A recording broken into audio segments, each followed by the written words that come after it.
দুনিয়ার সঙ্গে মহব্বত কমায় দিয়া আখিরাতের মহব্বত বেশি করে করতে হবে। আর দুনিয়ায় যতদিন বেঁচে আছি ততদিন নেক আমল করে মানুষের সাথে সদাচরণ করতে হবে। আল্লাহ তাআলা বলেছেন, লাইসাল বিররা আন তুওয়াল্লু ওয়াজুহাকুম কিবালাল মাশরিকি ওয়াল মাগরিবি ওয়ালাকিন্নাল বিররা মান আমানা বিল্লাহি ওয়াল ইয়াউমিল আখির। পূর্ব এবং পশ্চিমে কতবার তুমি মাথা ঝুঁকাইছো, এটাই কিন্তু তোমার জন্য কল্যাণ, এর মধ্যেই কল্যাণ নিহিত নয়। তার মানে কি, আপনি কত সেজদা আল্লাহরে দিলেন, কত মানুষ তো আছে সেজদা দিতে দিতে কপালে কালো দাগ হয়ে গেছে, আছে না? কিন্তু মিথ্যা ছাড়ে না। কিয়ামতের দিন, বুখারী শরীফের হাদিস, আল্লাহ পাকের নবী বলেছেন, কিয়ামতের দিন সর্বপ্রথম আল্লাহ জিজ্ঞেস করবেন, বান্দা নামাজ পড়ছো কিনা। প্রথম প্রশ্ন কি বলেন? প্রথম প্রশ্ন কি? যার নামাজ কবুল তার সমস্ত নেক আমল মঞ্জুর, যার নামাজ কবুল হবে না কোনোটাই মঞ্জুর হবে না। কথা বুঝতে পেরেছেন? নামাজ সঠিকভাবে আদায় করতে হবে। যে ব্যক্তি বিদ্রোহ করেছে এবং দুনিয়ার জীবনকে অগ্রাধিকার দিয়েছে তার জায়গা হচ্ছে জাহান্নাম। জোরে বলেন নাউজুবিল্লাহ। যে ব্যক্তি আল্লাহর সঙ্গে বিদ্রোহ করেছে আর পরকালের জন্য পাথর জোগাড় করে নাই, দুনিয়াকে অগ্রাধিকার দিল, পরকালকে ভুলে গেল, তার জায়গা হলো জাহান্নাম। وَأَمَّا مَنْ خَافَ مَقَامَ رَبِّهِ وَنَهَى النَّفْسَ عَنِ الْهَوَى فَإِنَّ الْجَنَّةَ هِيَ الْمَأْوَى। আর যে ব্যক্তি আপন প্রভুর সামনে উপস্থিত হকে ভয় করেছে এবং আপন প্রবৃত্তিকে লালসা মুক্ত করেছে, লালসার হাত থেকে রক্ষা করেছে, আল্লাহ রাব্বুল আলামিন কিয়ামতের দিন তার জন্য রেখে দিয়েছেন জান্নাত। তার জন্য কোন জায়গা? জান্নাত। আমাদেরকে পরকাল ভিত্তিক জীবন যাপন যদি করি তাহলে কবরের জবাবগুলি খুব আসান হবে। আর যদি পরকাল ভিত্তিক জীবন যাপন না হয়, কবরটা মুসিবত হয়ে যাবে। হযরত ওসমান রাদিয়াল্লাহু তাআলা আনহু কবরের কাছে গিয়ে খুব কাঁদতেন। সাহাবায়ে কেরাম প্রশ্ন করেছেন, হুজুর, রাসূল করিম সাল্লাল্লাহু আলাইহি ওয়াসাল্লাম যখন জান্নাত ও জাহান্নামের ওয়াজ করেন তখনও তো এত বেশি আপনি কাঁদেন না, যত বেশি কাঁদেন কবরের কাছে এসে, কারণ কি?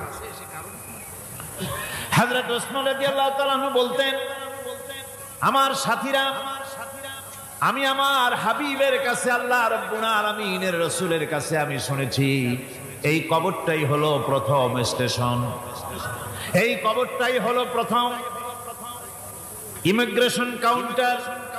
এই জায়গায় যদি কেউ ধরা পড়ে যায়, কারো যদি চার্জশিট হয়ে যায়, সব জায়গায় ধরা পড়ে যাবে, হাসরে মিজানে সিরাতে কোনো জায়গায় নাজাত পাবে না। আর এই কবরটা যদি কেউ মুক্তি পেয়ে যায়, মিজান সিরাত হাসর সব জায়গা থেকে আল্লাহ তারে ভালোভাবে পার করে দিবেন। এটা হলো আসল জায়গা, মারাত্মক জায়গা, খুব মারাত্মক জায়গা। প্রথমেই জিজ্ঞাসা করা হবে ন্যাশনালিটি, প্রথমেই জিজ্ঞাসা করা হবে তার ন্যাশনালিটি সম্পর্কে, তার আইডেন্টিটিটা কি, এবং সেটাকে সত্যায়িত করার জন্য, বোঝার জন্য তিনটি প্রশ্ন। প্রথম প্রশ্ন, মান রাব্বুকা ওয়া মা দীনুকা ওয়া মান নাবিয়ুকা। তোমার রব কে, তোমার দ্বীন কি, তোমার নবী কে। যদি এই ব্যক্তি বেঈমান হয়, মুনাফিক হয়, সে বলবে হায় হাতা লা আদরি, হায় হাতা লা আদরি, জানি না, আমার রবকে আমি জানি না। তোমার দ্বীন কি, দ্বীন কারে কয় বুঝি না। এরপরে আল্লাহর নবী জনাবে মুহাম্মদ রাসূলুল্লাহ সাল্লাল্লাহু আলাইহি ওয়াসাল্লামকে দেখানো হবে, বলা হবে মা কুনতা তাকুলু ফি হাদার রাজুল, এই ব্যক্তি সম্পর্কে তোমার ধারণা কি নিকে, বলবে আমি চিনি না। নাউযুবিল্লাহ। বাস, এরপরে তার যা হবার তাই শুরু হয়ে যাবে। আর যদি বান্দাটা মুমিন হয়, প্রশ্ন করা হবে মান রাব্বুকা, জবাব দেবে রব্বি আল্লাহ, আমার রব আল্লাহ রাব্বুল আলামিন। ওয়া মা দীনুকা, দীনুনা ইসলাম, আমার দিন হচ্ছে ইসলাম। এরপরে আল্লাহ নবীকে দেখানো হবে। কয়েক রকমের বর্ণনা আছে। কোন বর্ণনায় আছে হুজুরের আকারে দেখানো হবে, অথবা রাসূলকে সরাসরি দেখানো হবে। বলা হবে মা কুনতা তাকুলু ফি হাযার রাজুল, এই লোকটি সম্পর্কে ধারণা কি? মুমিন ব্যক্তি বলবে হাযা নবিয়ুনা মুহাম্মাদুর রাসূলুল্লাহ সাল্লাল্লাহু আলাইহি ওয়াসাল্লাম, ইনি আমার তো সেই নবী মুহাম্মাদুর রাসূলুল্লাহ সাল্লাল্লাহু আলাইহি ওয়াসাল্লাম। আমরা যদি এই রকমের জবাব দিতে পারি, আল্লাহ কবুল করো। সকলে জোরে কোন আমিন। জবাব হয়ে যাওয়ার পর গায়ব থেকে আওয়াজ আসবে, ফাফরিশু বিল জান্নাতি ওয়ালবিসু বিল জান্নাহ, ও আমার ফেরেশতারা, আমার এই বান্দাকে জান্নাতের পোশাক পরায়া দাও আর কবরটাকে জান্নাতের বিছানা বিছায়া দাও। জান্নাতের পোশাক ছড়ায় দাও, জান্নাতের বিছানা বিছায় দাও। ইলা মাদ্দা বাসারিহি, তার চোখের দৃষ্টি যতদূর যায় কবরটা ততটা প্রশস্ত করে দাও। এরপর বেহেশতের পোশাক পরাইয়া বেহেশতের বিছানা বিছায়া ফেরেশতা বলবে নৌম কানাউমুল উরুস, ঘুমিয়ে যাও। দুলামিয়া যেমন বাসর সজ্জায় নতুন বউ নিয়ে আরামে ঘুমায়, এরকম আরামে ঘুমায় যাও। ইলা ইয়াউমিল কিয়ামা, কিয়ামত পর্যন্ত ঘুমায় আরামে ঘুমিয়ে থাকবে। এরপরে সিংহায় ফুৎকার হবে, সিংহার ফুৎকারের আওয়াজে তার ঘুম ভেঙে যাবে। বলবে ইয়া ওয়াইলানা মান বা'সানা মিন মারকাদিনা, হায় আফসোস, আমার এত আরামের ঘুম থেকে কে আমাকে জাগ্রত করলো, আমার ঘুমটারে নষ্ট করলো কে? আওয়াজ আসবে হাযা মা ওয়াদার রহমান ওয়া সাদাকাল মুরসালুন, এটা হচ্ছে রহমানের সেই ওয়াদা, আর মুরসালিনরা নবীরা সত্য কথাই বলেছিলেন, সেই কিয়ামত অনুষ্ঠিত হচ্ছে। আমার বন্ধুগণ, সেজন্য এই দুনিয়ার মোহে পড়ে থাকলে পরে দুনিয়ায় যারা অগ্রাধিকার দিবে দুনিয়াকে পরকালের তুলনায়, জবাব দিতে পারবে না কবরের ভিতরে গিয়া।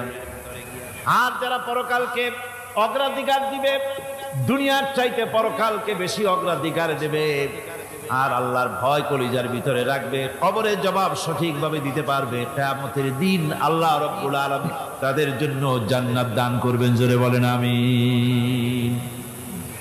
দুনিয়াটা হচ্ছে দুনিয়া যেখানে আমরা আসি। আমি আগেই বলেছি দুনিয়া হচ্ছে আজনা শব্দ থেকে এর উৎপত্তি হয়েছে।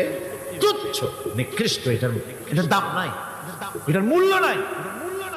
ومن يسحب الدنيا يكن مثل قابض على الماء خالته فروج الأصابع। দুনিয়াদারের অবস্থা হচ্ছে এই, কেউ যদি দুই হাতে পানি খামসায় ধরে, দুই হাতে কি ধরছে বলে, দুই হাতে পানি খামসায় ধরেছে, খুব মজবুত করে ধরেছে, 2 মুঠ পানি, বলেন থাকবে কতটুকু? কতটুকু থাকবে? 1 ফোঁটাও থাকবে না, কারণ তার আঙ্গুলের ফাঁক তার সাথে খেয়ানত করবে, আঙ্গুলের ফাঁক দিয়া পানিগুলি সব বেরিয়ে চলে যাবে। সুতরাং দুনিয়া যারা চায় তারা ঠিক পানি খামসায় ধরলে পানি যেমন হাতের ভেতর থেকে খেয়ানত করে চলে যায়, যারা দুনিয়া চায় দুনিয়াও তাদেরকে এভাবে ফাঁকি দিয়ে চলে যায়। তবুও দুনিয়ার মায়া মানুষের এত বেশি। আল্লাহর নবী বলেন লাউ কানা লি ইবনি আদামা ওয়াদিন মিন যাহাবিন লাহাব্বা ইয়াকুনা লাহু সানিন, এই পৃথিবীতে যদি কাউকে একটা মাঠ ভরে যদি সোনা দেওয়া যায়, লোকটা বলবে রব্বুল আলামিন, আমি যদি আরেকটা মাঠ এরকম সোনা ভরা পেতাম, দ্বিতীয় আরেকটা মাঠ দেওয়া হলে আবার বলবে যদি তৃতীয় আরেকটা মাঠ সোনা ভরে যদি পেতাম। নবীজি বলেন ওয়ালা ইয়ামলাউ জাওফু ইবনু আদামা ইল্লা তুরাব, মানুষের পেট 3.5 হাত মাটি ছাড়া, কবরের মাটি ছাড়া মানুষের পেট ভরবে না। আরো চাই, আরো চাই, চাওয়ার কোনো শেষ নাই। মানুষ এভাবে করে দুনিয়ার মহব্বতে এমনি পাগল হয়ে যায়, শুধু দুনিয়ার মহব্বত, পরকালকে বেমালুম ভুলে যায়। আমি কিন্তু এই কথা বুঝাতে চাই নাই যে পরকালের মহব্বতে, পরকালের ভয়তে বা পরকালের জন্য দুনিয়া আপনি বাজার ঘাট বেচা কিনা ব্যবসা বাণিজ্য সবকিছু ভুলে যান না, তা নয়। ভুল বোঝার কোনো কারণ নাই। পরকালকে অগ্রাধিকার দিতে হবে, মানে দুনিয়াটা চিরস্থায়ী জায়গা নয়, চিরস্থায়ী হচ্ছে কোনটা? আখিরাত। চিল্লায় এখন কোনটা? সুতরাং এখানে যা করতে হবে, আখিরাতে জবাবদিহিমূলক জীবনযাপন করতে হবে। আপনি ব্যবসা করবেন, ওজনে কম দিতে পারবেন না, আপনি খাদ্যে ভেজাল দিতে পারবেন না, চুরি করতে পারবেন না, ডাকাতি করতে পারবেন না, জেনা করতে পারবেন না, বদমাশি করতে পারবেন না, মদ খেতে পারবেন না, সন্ত্রাসী হতে পারবেন না, হাইজাকার হতে পারবেন না, চাঁদাবাজ হতে পারবেন না, মুনাফাখোর হতে পারবেন না, আপনি চোরা কারবারি হতে পারবেন না, ঘুষখোর হতে পারবেন না, সুদখোর হতে পারবেন না। এই সব কাজ পরকালকে বিশ্বাস করলেই এ সমস্ত কাজ থেকে মানুষ বিরত থাকতে পারে। কথা ঠিক কিনা? এটাই হচ্ছে। সুতরাং এই পৃথিবী থাকবে না, এটা কি চিরকাল থাকবে? না, এর একটা পরিসমাপ্তি ঘটবে। যেমন করে সারা বছর লেখাপড়া করার পর কলেজে, বিশ্ববিদ্যালয়, মাদ্রাসায়, হাই স্কুলে, সব জায়গায় সারা বছর লেখাপড়া করার পর যেমন পরীক্ষা দেওয়ার একটা দিন আসে, সারা বছর ব্যবসা করার পর হিসাব নিকাশ করার যেমন একটা সময় আসে, সারা মাস চাকরি করার পর বেতন পাওয়ার যেমন একটা দিন আসে, সারা জীবন চাকরি করার পর পেনশন পাওয়ার যেমন একটা সময় আসে, অনুরূপ ভাবে এই দুনিয়া যেদিন শেষ হয়ে যাবে, আল্লাহ নির্ধারিত সময় শেষ হয়ে যাওয়ার পর একটা সময় আসবে যখন আল্লাহ রব্বুল আলামিন সব শেষ করে দিবেন, লন্ডভন্ড হয়ে যাবে, কিছুই থাকবে না। কোরআনে কারিমে আল্লাহ সব বলেছেন, কোরআনে সব আল্লাহ বলে দিয়েছেন। আল্লাহ পাক বলেন এই পৃথিবীর সব কেমন ভাবে ধ্বংস হবে তার চিত্র আল্লাহ পাক কোরআনে কারিমে তুলে ধরেছেন। ইদাস সামাউ ফাতারাত ওয়া ইদাল কাওয়াকিবু তাসারাত ওয়া ইদাল বিহারু ফুজ্জিরাত ওয়া ইদাল কুবুরু বু'সিরাত। যখন আকাশসমূহ দীর্ঘ বিদীর্ণ হয়ে যাবে, তারকাগুলি বিক্ষিপ্ত হয়ে ছিটকে পড়বে, আর সমুদ্রগুলি উচ্ছ্বসিত হয়ে পড়বে, কবরগুলি সব তার ভেতরে যা আছে উদ্গীরণ করে দেবে, তারকাগুলি স্থিমিত হয়ে যাবে। এরপরে সমস্ত আকাশগুলি কিতাবের পৃষ্ঠার মতো একটার পরে একটা ঠাস ঠাস করে পড়তে থাকবে, চূর্ণ বিচূর্ণ হয়ে ভেঙে চুরে একাকার হয়ে যাবে।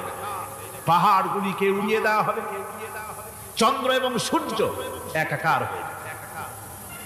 আল্লাহ রাব্বুল আলামিন বলেন ফাইদা বারিকাল বাসার ওয়া খাসাফাল কমার ওয়া জুমিআশ শামসু ওয়াল কমর। চক্ষু যখন বিস্ফারিত হয়ে যাবে, চাঁদ যখন তার আলো হারিয়ে ফেলবে, সূর্য যখন তার আলো হারিয়ে ফেলবে, চাঁদ আর সূর্য সব একাকার হয়ে যাবে, সেই সময়ের অবস্থাটা কি চিন্তা করো।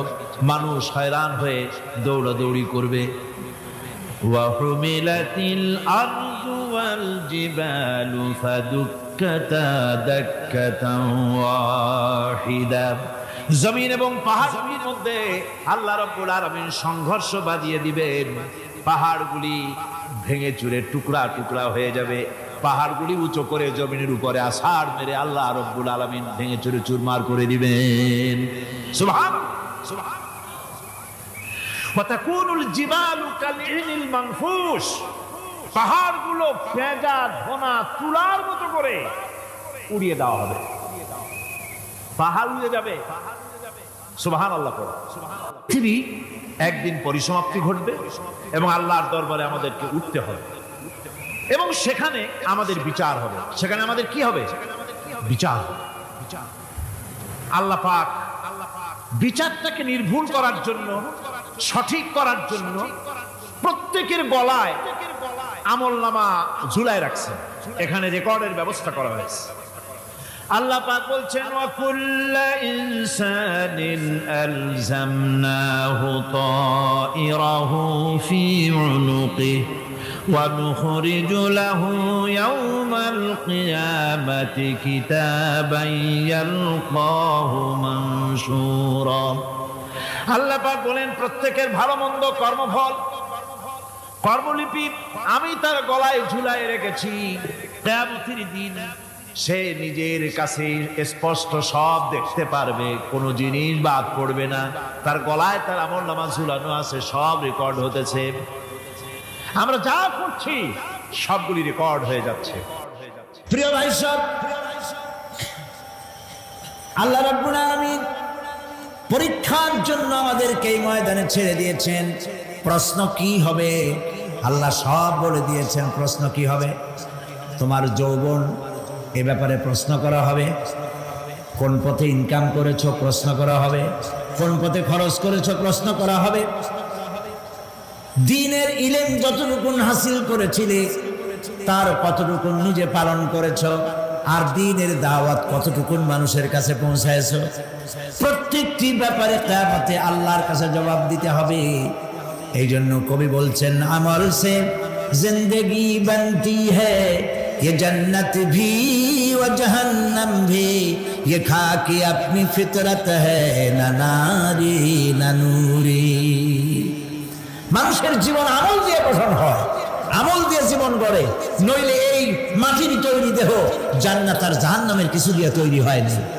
আপনি ইচ্ছে করলে দেহটারে জাহান্নামের জন্য উপযোগী করতে পারেন, ইচ্ছে করলে এই দেহটাকে জান্নাতের জন্য উপযোগী করতে পারেন। এটি আপনার ইখতিয়ারে আল্লাহ দিয়েছেন, আপনাকে বাধ্য করা হয় নাই যে সেজদা না দিলে ফেরেশতা এসে ঘাড়ের উপরে পিটাবে, সুদ ঘুষ জেনা করলে পরে ঠ্যাং পিটায় ভেঙে দেওয়া হবে না। আপনি বাধ্য নন। আপনি সম্মানিত জীব আল্লাহ, সম্মানিত প্রাণী আল্লাহ পাকের, সেই জন্য মানুষকে বাধ্য করা হয় না। অটোনোমাস বডি, অটোনমি দেওয়া হয়েছে, আপনাকে স্বাধিকার দেওয়া হয়েছে। চন্দ্র সূর্যের ব্যাপারে স্বাধিকার দেওয়া হয় নাই। রাত এখন 7:35, সূর্যের বাপেরও ক্ষমতা নাই বাংলাদেশে এখন উঁকি মারে, ঠিক কিনা? সে এখন আমেরিকায় রোদ দিচ্ছে, তাপ দিচ্ছে আমেরিকা। ওকে নির্ধারণ করা হয়েছে যেভাবে, সেইভাবেই করতে হবে। পানি বলেন, পাহাড় বলেন, পাখি বলেন, চন্দ্র বলেন, গ্রহ বলেন, নক্ষত্র বলেন, সব জিনিস বাই হুক অ্যান্ড ক্রুক আল্লাহর হুকুম মানতে বাধ্য। কোরআনে কারীম আল্লাহ পাক বলেছেন, আফা গায়রা দীনিল্লাহি ইয়াবগুন ওয়া লাহু আসলামা মান ফিস সামাওয়াতি ওয়াল আরদি তাওআন ওয়া কারহা। আল্লাহর দেওয়া জীবন ব্যবস্থা ছেড়ে দিয়ে তোমরা কি অন্য কোনো মতবাদ তালাশ করো? ওয়ালাহু আসলামা মান ফিস সামাওয়াতি ওয়াল আরদ, অথচ আকাশে যা আছে, জমিনে যা আছে, সব আনুগত্যের মস্তক আমার সামনে অবনত করে দিয়েছে। সুবহানাল্লাহ। মানুষকে আল্লাহ পাক ইখতিয়ার দিয়েছেন, ইচ্ছে করলে মাহফিলে আসতে পারেন, ইচ্ছে করলে সিনেমাও ঢুকতে পারবেন, অসুবিধা নেই। অসুবিধার জন্য কিয়ামত, ওখানে হিসাব হবে। এখানে আপনি সূর্য চন্দ্র ফেরেশতা, ফেরেশতারও কোনো মাজাল নাই, কোনো ইখতিয়ার নাই আল্লাহর হুকুমের বাইরে কিছু করে। আল্লাহ যা করতে বলেছেন তাই করতে হবে, এর বাইরে এক চুলও নড়তে পারবে না। কিন্তু মানুষেরা করতে পারে না। মানুষ ইচ্ছে করলে নামাজ রোজা ছাড়তে পারে, ইচ্ছে করলে আল্লাহর অমান্য করতে পারে। এইটা তার বিচারের জায়গা না, এটা হলো পরীক্ষার জায়গা। এটা কিসের জায়গা? পরীক্ষার জায়গা। এখানে আপনি কামাই করলে ওখানে কিছু পাবেন, এখানে কামাই না করলে কিছু পাবেন না। আরো সোজা করে বলি, কোন কৃষক, যে কৃষক আষাঢ় মাসে শ্রাবণ মাসে জমিন চাষ করে না, পৌষ মাসে তার গোলায় ধান আসবে? কথা বোঝেন নাকি বোঝেন না? পৌষ মাসে গোলায় ধান আসবে? কোনো পাগলও বলবে না যে তুমি তো চাষই করো নাই, তুমি জমিনে, তোমার জমিনের ফসল তোমার ঘরে আসবে কেন? কাজী এই দুনিয়ায় পরীক্ষা দিলে এখানে রেজাল্ট হয়, এখানে গাছ লাগাইলে এখানে ফল দেয়। কিন্তু মানুষের জন্য আল্লাহ পাক যে আমল তৈরি করেছেন, পরীক্ষা নেবেন, সেই পরীক্ষার রেজাল্ট এখানে হবে না। পরীক্ষার রেজাল্ট আউট হবে কোথায়? আখিরাত। বলেন সবাই, কোথায় হবে? পরীক্ষার রেজাল্ট আউট হবে কোথায়? আখিরাত। এখানে আপনি যা কামাই করবেন এখানে রিটার্ন দেওয়া হবে না। এখানে যা কামাই করবেন সমস্ত কামাই 700 গুণ বর্ধিত আকারে কিয়ামতে আল্লাহ আপনার হাতে ধরাই দিবেন। আল্লাহর ওয়াদা কখনো মিথ্যা হয়? মিথ্যা হয় রাজনৈতিক দলের নেতারা, এই জাতীয় লোকেরা যারা মঞ্চে আসে।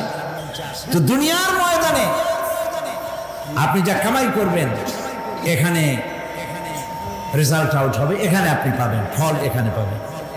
যা করবেন, এখানে গাছ লাগাবেন, ফল লাগাবেন, এখানে পাবেন। আর আল্লাহর জন্য যেটা করবেন সেটার ফল, সেটার রেজাল্ট কিয়ামতে বাইরে হবে। সুবহানাল্লাহ। এখানে পরীক্ষা দিয়ে যদি কেউ ফেল করে, ম্যাট্রিক পরীক্ষা দিয়ে ফেল করেছে, ফাজেল পরীক্ষা দিয়ে ফেল করেছে, আবার পরীক্ষা দিয়ে পাস করার সুযোগ আছে, আবারও ফেল করেছে, আবারও পরীক্ষা দিয়ে পাস করার সুযোগ আছে।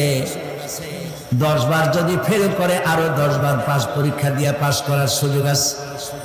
কিন্তু কিয়ামতের দিন আল্লাহ রাব্বুল আলামিনের জীবনের পরীক্ষায় কোনো মানুষ যদি আল্লাহর আদালতে ফেল করে বসে একবার, দ্বিতীয়বার পরীক্ষা দেওয়ার আর কোনো সুযোগ নাই। এই পৃথিবীতে যদি কেউ নিম্ন আদালতে মামলায় হেরে যায়, জজ কোর্টে করবে, যদি হেরে যায় হাইকোর্টে করবে, হেরে গেলে আপিল করবে সুপ্রিম কোর্টে, সুপ্রিম কোর্টেও যদি হেরে যায় তাহলে প্রেসিডেন্টের কাছে আপিল করবে। সুযোগ আছে কয়েকবার। কিন্তু কিয়ামতের দিন জীবনের আদালতে কোনো মানুষ যদি একবার ফেল করে বসে, জীবনের মামলায় যদি একবার হেরে যায়, দ্বিতীয়বার আপিল করার আর কোনো জায়গা নাই। সে আখিরাতে রেজাল্ট আউট হবে। আমরা সব মরে যাব, আমরা সব কি হব? সব মরে যাব। আল্লাহ পাক আমাদেরকে উঠাবেন। আবার মানুষকে কবরে রাখার সময় আমরা কি বলি? মিনহা খালাকনাকুম, জানেন না? পড়েন, মিনহা খালাকনাকুম ওয়া ফিহা নুঈদুকুম ওয়া মিনহা নুখরিজুকুম তারাতান উখরা। এই মাটি দিয়ে তোমাকে তৈরি করা হয়েছিল, এই মাটির মধ্যে রেখে গেলাম, এর থেকে আবার তোমাকে উত্থিত করা হবে। কে বলতেছেন এ কথা? আল্লাহ পাক বলছেন, আল্লাহ তাআলা বলছেন। কি নিষ্ঠুর এই পৃথিবী! ভেবে দেখেছেন কি একবারও কি ভেবে দেখেছেন এই পৃথিবী কত নিষ্ঠুর? এই সন্তান সন্ততি সব একটি মোহ, একটি মায়া, একটি মহব্বত, একটি প্রতারণা। যে বইয়ের জন্য হারাম ইনকাম করেছেন, যে সন্তানদের জন্য হারাম ইনকাম করেছেন, জান দিলেন, রক্ত দিলেন, জীবন দিলেন, সারা রাত কষ্ট করেছেন, দৌড়দৌড়ি করেছেন, যখন মরে গেলেন, যে বাচ্চাটা আপনি কোলে না নিলে কলিজা ঠান্ডা হয় না, সেই বাচ্চা বলবে, মাকে বলবে, মা বাপের লাশ যে রুমে আছে আমার সেখানে নিও না, আমার ভয় করে। ঠিক কিনা? স্ত্রীও আরো 2-1 লোক না হলে লাশের ঘরে থাকতে পারবে না, তারও ভয় করে। থাকলে বড় জোর মা থাকতে পারে, বাপ থাকতে পারে। যাকে বিবাহ করার পর অনেক সন্তান আছে, মা বাপকে চোখে দেখতে পারে না, বল কথা মতো মায়ের সাথে কথা বলা বন্ধ করে দেয়। হয়তো কুমিল্লা এরকম নাও থাকতে পারে। বউতে নালিশ করছে, মার সাথে কথা কয় না, আবার বলে এই বুড়িটা মরে না কেন? নাউযুবিল্লাহ, নাউযুবিল্লাহ। বুড়িটারে মরার কথা বলতেছো তুমি? তোমার ছোট্টবেলায় যখন তোমার টাইফয়েড হয়েছিল, অসুখ করেছিল, গরিব বাবা, বাড়িতে ল্যাপ নাই, খাতা নাই, তোষক নাই, সেই জায়গায় মা তার কাপড় বিছায় দিয়া বুকের উপরে নিজের শরীরের উষ্ণতা দিয়া বাঁচায় রাখার চেষ্টা করেছে, নিজে না খেয়ে খাওয়াইছে, অসুখ সারে না। মা ওই মুমূর্ষু বাচ্চার সেলানে তার মাথার কাছে বসে তাহাজ্জুদের নামাজ পড়ে কোরআন শরীফ তেলাওয়াত করে, চোখ দিয়া পানি পড়ে আর বলতে থাকে, রব্বুল আলামিন আমার জীবনটারে দিয়া আমার কলিজার টুকরা সন্তানটারে বাঁচাইয়া দাও। যেই মা নিজের জীবন দিয়া সন্তান বাঁচাইতে চাইলো, সেই সন্তান আজকে বউ পাইয়া মাকে ভুলে যায়, মায়ের সাথে খারাপ ব্যবহার করে। আল্লাহ রাব্বুল আলামিন বলেছেন, মা বাবার সঙ্গে খারাপ ব্যবহার করো না, ভালোবাসায় কথা বলো। ওয়াকুল লাহুমা কাওলান কারীমা, সম্মান সূচক কথা বলো। মা বাবার জন্য দোয়া করো আমার কাছে। কে বলতেছেন? আল্লাহ তাআলা বলছেন, দোয়া করো আমার কাছে এই ভাষায়, রব্বিরহামহুমা কামা রাব্বায়ানি সাগীরা। পড়েন সবাই, রব্বিরহামহুমা কামা রাব্বায়ানি সাগীরা। আয় আমার রব, আমার মা বাপ যেমনি ছোটবেলায় আমাকে অত্যন্ত যত্ন করে লালন পালন করেছে, আল্লাহ তাআলা তুমি দয়া করে আমার মা বাপকে তোমার রহমতের করে লালন পালন করো। সুবহানাল্লাহ। প্রত্যেক নামাজের পর সকলে এই দোয়া পড়বেন, মনে থাকবে? মনে থাকবে? প্রিয় ভাই সব, সেই কিয়ামতের মাঠে আমাদেরকে উঠতে হবে, আল্লাহর দরবারে উঠতে হবে। সেই সময় আমাদেরকে কেউ উপকার করবে না। يوم لا ينفع مال ولا بنون, সম্পদ আর সন্তান সন্ততি কোনো কাজে লাগবে না। মা তার সন্তানকে চিনবে না, সন্তান তার মাকে চিনবে না, বাপ তার সন্তানকে চিনবে না, কেউ কাউকে পরিচয় দিবে না। কি মারাত্মক অবস্থা! মানুষ চরম অসহায় হয়ে যাবে। চতুর্দিকে ফেরেশতার আনাগোনা, সূর্য মাত্র 1 হাত উপরে, প্রচন্ড তাপ নিয়ে সূর্য অবস্থান নেবে, মাথার চান্দি ফেটে গিয়ে গুনাহগারের মাথার মগজ গলে গলে পড়তে থাকবে। পিপাসার যন্ত্রণা জিহ্বাটার ঝুলে কুকুরের মতো করে নাভিস্থল পর্যন্ত ঝরে পড়বে। কেউ উপকার করবে না, কেউ জিজ্ঞাসা করবে। অনেক লোক আছে পীরের কাছে মুরিদ হয় আর মনে করে পীর সাহেব করে কিয়ামতে সুপারিশ করবে। অসম্ভব। আয়াতুল কুরসির মধ্যে আমরা পড়ি, মান যাল্লাযী ইয়াশফাউ ইনদাহু ইল্লা বিইজনিহি। কে আছে এমন? কার হিম্মত আছে আল্লাহ পাকের বিনা অনুমতিতে কথা বলে? সুবহানাল্লাহ। কোথার পীর, কোথার খাজা বাবা হারায় যাবে। ইব্রাহিম আলাইহিস সালামের মতো পয়গম্বর কি মনে করে? আল্লাহর খলিল। ইব্রাহিম আলাইহিস সালাম আল্লাহর কি? আল্লাহর খলিল। আল্লাহর খলিল কিয়ামতের দিন বলবেন, আল্লাহ পাক, আয় আল্লাহ তাআলা, আমার বাপের কাছে আমার একটা ওয়াদা ছিল, আমি সুপারিশ করবো তার জন্য, তুমি দয়া করে আমার বাপকে জাহান্নাম থেকে ক্ষমা করো, আমি তার জন্য সুপারিশ করতেছি। আল্লাহ তাআলা বলবেন, ইব্রাহিম, তোমার সুপারিশ মঞ্জুর হলো না। কথা বুঝতেছেন না? বুঝতেছেন না? ইব্রাহিম আলাইহিস সালাম যদি বাপের জন্য সুপারিশ করতে না পারে, ইব্রাহিম আলাইহিস সালাম তিনি যদি তার বাপের জন্য সুপারিশ করে যদি ব্যর্থ হন, আপনার পিসাব কোন কামে লাগবে চিন্তা করেন। নবী করিম সাল্লাল্লাহু আলাইহি ওয়াসাল্লামকে প্রশ্ন করা হয়েছে, হে রাসূল, আপনার আব্বা আম্মার অবস্থা কি হবে? কথা কি শোনেন নাকি? আপনার আব্বা আম্মার অবস্থা কি হবে? নবী করিম সাল্লাল্লাহু আলাইহি ওয়াসাল্লাম বলেছেন, আমি আমার আব্বা আম্মার কোন উপকারে আসবো না। ইন্না লিল্লাহি ওয়া ইন্না ইলাইহি রাজিউন। তাহলে কোন সাহসে মনে করতেছেন কোন পীর কোন একটা বিদেশ থেকে, দেশের থেকে একটা নাজিল হলো আর ওইটার পিছনে পিছনে দৌড়াবেন? সে আপনারা নাজাত দেবে, তারে পায়ে চুমা খাবেন, এই পায়ে হাত দিয়ে কদম বুঝি করা বলতেন। টাকা ইনকাম করার জন্য মানুষকে ভুল পথে পরিচালিত করছে অনেক পীর। আছে না? এমন খালি মানুষের টাকা দেয়, জামায় অনেক পকেট, খালি টাকা নেওয়ার সমানে ঢুকাইতে থাকে চতুর্দিক দিয়ে।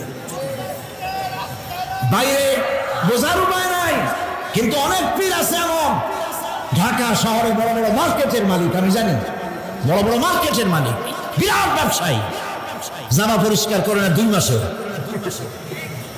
মানুষকে দেখাবার জন্য গামছাটা নাকের কাছে ধরে ফট ফট করে আওয়াজ করে, মনে হয় যেন কাঁদতেছে। আজ বিশাল প্রচন্ড হাবি জাবি জিকির শিখা, লা ইলাহা কতক্ষণ, ইল্লাল্লাহ কতক্ষণ, আল্লাহ আল্লাহ কতক্ষণ, কোথায় পাইছো? ইল্লাল্লাহ ইল্লাল্লাহ কিসের জিকির? ইল্লাল্লাহ মানে কি? আল্লাহ ছাড়া, আল্লাহ ছাড়া, আল্লাহ ছাড়া, আল্লাহ ছাড়া কি? কাজী রাসূলুল্লাহ যা করেন এগুলি বেদাত। এই সব পীরের কাছে যাবেন না, মনে থাকবে।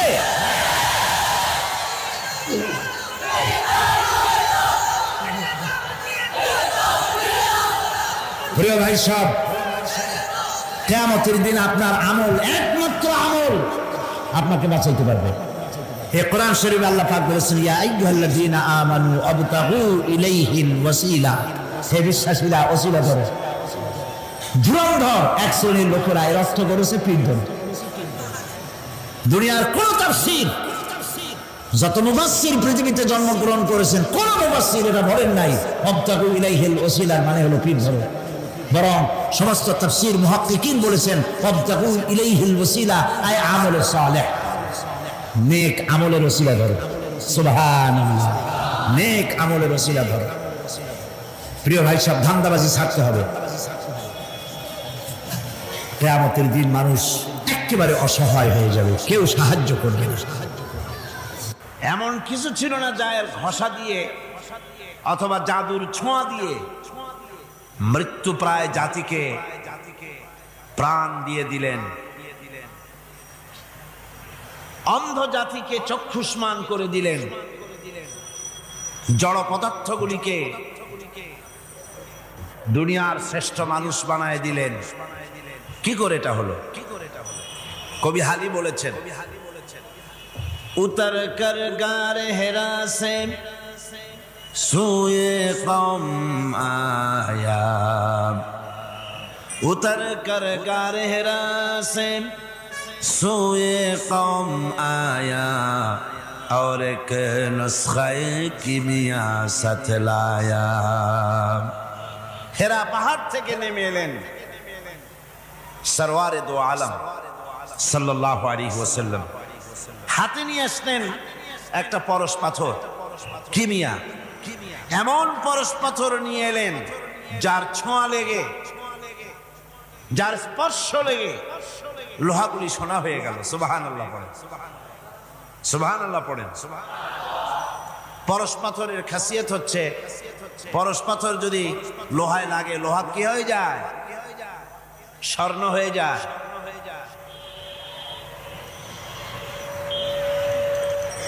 কত বড় জাহিল হলে পরে আল্লাহ নবী হত্যা করতে আসতে পারে। হযরত ওমর এলেন নবীকে হত্যা করার জন্য। সেই হযরতে ওমর এই ওহির জ্ঞানের সংস্পর্শে আসার সাথে সাথে আল্লাহ পাক তার মর্যাদা এত বাড়ালেন, নবীজি বললেন আমার পরে তো কেউ নবী হবে না, যদি কেউ হতো অবশ্যই ওমর নবী হয়ে যেতেন। সুবহানাল্লাহ। হযরত ওমরকে অধপতনের অতল তলদেশ থেকে মানবতার শীর্ষে, চরিত্রের শীর্ষে কে পৌঁছে দিল? এই ওহির জ্ঞান এর পেছনে কাজ করেছিল, এ কোরআন কাজ করেছিল। বন্ধুগণ, আজ পৃথিবীর মানুষেরা কলেজে, বিশ্ববিদ্যালয়, মাদ্রাসায় সিলেবাসের অনেক বই পড়ে। সিলেবাসের এত বই পড়ার পর চরিত্র কি হল? মানুষকে কি দিতে পারলো? আপনারা আমাকে বলেন, বর্তমান শিক্ষা ব্যবস্থা, কলেজগুলি, বিশ্ববিদ্যালয়গুলি, পৃথিবীর যে কোনো বিশ্ববিদ্যালয়গুলি পৃথিবীর মানুষকে কি দিল? অধিকাংশ ক্ষেত্রে জনগণকে উপহার দিয়েছে সন্ত্রাস, দিয়েছে হাইজ্যাক, দিয়েছে লুটেরা, দিয়েছে ডাকাত, দিয়েছে জেনাকার, দিয়েছে মদখোর। সব যে তাই হয়েছে তা নয়, কিন্তু বেশিরভাগ ক্ষেত্রে শিক্ষাঙ্গন থেকে এগুলি উৎপাদন হচ্ছে। আর সাহাবায়ে কেরাম রিদওয়ানুল্লাহ তাআলা আলাইহিম আজমাইন, তাদের সিলেবাসে মাত্র কিতাব ছিল 2 খানা। তাদের সিলেবাসে কিতাব ছিল কয়খান? মাত্র 2 খানা কিতাব। এই 2 খানা কিতাবের, সিলেবাসের 2 খানা কিতাব দিয়ে বিশ্বের শ্রেষ্ঠ মানুষে তারা পরিণত হয়েছিলেন। তার একখানা ছিল কিতাবুল্লাহ, আল্লাহর কোরআন, আর একখানা ছিল কি হাদিস রাসূলের সুন্নাহ। সিলেবাসের মাত্র 2খানা কিতাব পড়ার পর এই জাতির চরিত্র কোথা থেকে কোথায় চলে গেল। যারা ছিল চোর ডাকাত তারা সম্পদের পাহারাদার হলো, যারা ছিল নারীর সতীত্বের জম তারা নারীর সতীত্বের পাহারাদার হলো, যারা মানুষের রক্ত মাংস নিয়ে খেলা করত তারা জনগণের রক্ত এবং সম্পদ ইজ্জতের নিরাপত্তার মুহাফেজ হয়ে গেল।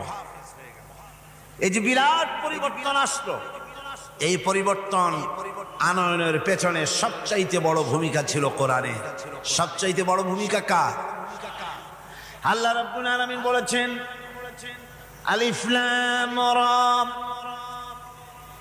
কিতাবুন আনজালনাহু ইলাইকা লিতুখরিজান নাসা মিনাজ যুলুমাতি ইলান নূর। আলিফ লাম রা কিতাবুন আনজালনাহু ইলাইকা, হে নবী আমি আপনার প্রতি একখানা কিতাব অবতীর্ণ করলাম। এটা এমন একখানা কিতাব যা দিয়ে আমি আপনি লিতুখরিজান নাসা মিনাজ যুলুমাতি ইলান নূর, মানব মণ্ডলীকে অন্ধকার সমূহ থেকে পঞ্জীভূত জমাট বাঁধা অন্ধকার সমূহ থেকে মানুষগুলিকে আলোর দিকে নিয়ে আসবেন। এই জন্য কোরআন দিলাম। কোরআন এসেছে মানুষকে অন্ধকার থেকে আলোর দিকে টেনে আনার জন্য। অন্ধকার সমূহ এর অর্থ হচ্ছে পৃথিবীতে মানুষের তৈরি করা যত মতবাদ আছে সব হলো অন্ধকার, আর আলো হচ্ছে ইসলাম। আলো কি? সবাই বলেন আলো কি? ইসলাম। রাসূল করিম সাল্লাল্লাহু আলাইহি সাল্লাম এই কোরআন দিয়েই মৃত্যু প্রায় জাতিটাকে পৃথিবীর শ্রেষ্ঠ জাত বানায় দিলেন। তার মধ্যে যে জিনিসটি তিনি সৃষ্টি করেছিলেন, যার মাধ্যমে জাতির এই উন্নতি হলো, অগ্রগতি হলো, সেটা হলো ঈমান। সে জিনিসটা কি ছিল? আরো জোরে বলেন, সেটা কি ছিল? ঈমান, বিশ্বাস। এই বিশ্বাস, এই ঈমান, এটার মূল্যই সবচেয়ে বেশি।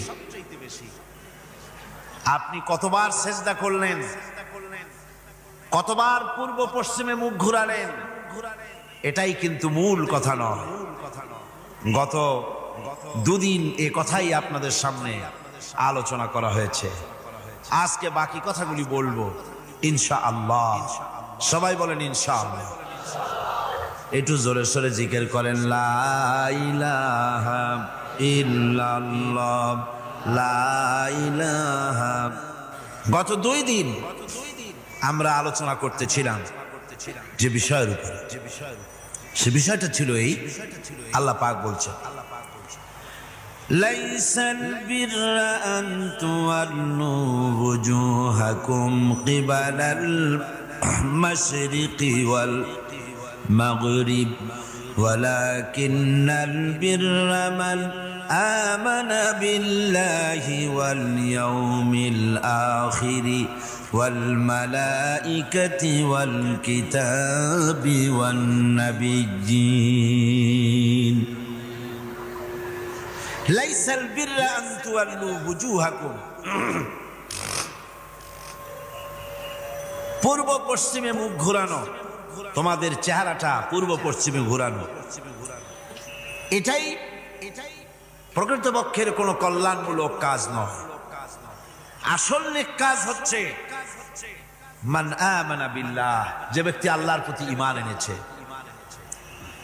এই ঈমান বিল্লাহর উপরেই আমরা কথা বলতেছিলাম আপনাদের সামনে। প্রথম দিন আলোচনা করেছিলাম ঈমানের পরিচয়। মনে আছে আপনাদের?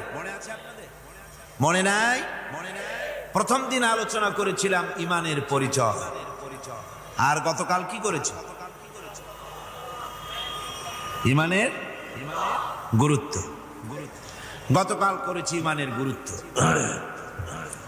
আজকের আলোচনা করব ওই একই বিষয়, ঈমান বিল্লাহর উপরে, একই বিষয়ের উপরে। আজকের বিষয় হচ্ছে ইমানের উপকারিতা, ইমান বিল্লাহর উপকারিতা। আল্লাহর উপরে ইমান আনলে পরে উপকারটা কি হয়, এই কথাগুলি আজকে আলোচনা করব ইনশাআল্লাহ। সবাই বলেন ইনশাআল্লাহ। আমা তৌফিকি ইল্লা বিল্লাহ, সুবহানাকা লা ইলমা লানা ইল্লা মা আল্লামতানা। এই পৃথিবীতে মানুষ কোন সময় নিজেকে অনেক বড় মনে করে, আবার কোন সময় নিজেকে অত্যন্ত হীন নীচ মনে করে। যখন নিজেকে বড় মনে করে তখন তো কেউ বলেই বসে আনা রাব্বুকুমুল আ'লা, মান আশাদ্দু মিন্না কুওয়া। আমার চাইতে শক্তি আর কার আছে, আমার চাইতে শক্তিশালী আর কে হতে পারে, আর আমি হচ্ছি তোমাদের বড় প্রভু, এরকম বলে। আবার কখনো নিচে নামতে নামতে এত নিচে নামে, গাছ পাথর সাপ সিংহ বাঘ শিয়াল বিড়াল এগুলির সামনে মাথা নত করে। এখন এ মানুষের আসল পজিশনটা কি, মূল পজিশন কি? ইমান তাকে পজিশন শিখায়। ইমানের প্রথম উপকারিতা যেটা, সেটা হলো তার মধ্যে আত্মসম্ভ্রম, শাখসিয়ত, পার্সোনালিটি সৃষ্টি করে দেয়, আত্মমর্যাদার উন্মেষ ঘটিয়ে দেয়। আল্লাহর প্রতি ইমান মানুষকে দীনতা থেকে, হীনতা থেকে, নীচতা থেকে উদ্ধার করে মর্যাদার উচ্চ শিখরে আরোহণ করিয়ে দেয়। সে অন্যের নিকটে হাত পাতত, সে গাছের সামনে মাথা নত করত, সে পাথরের সামনে মাথা নত করত, সাপকে ভয় পেত, সাপকে পূজা করত।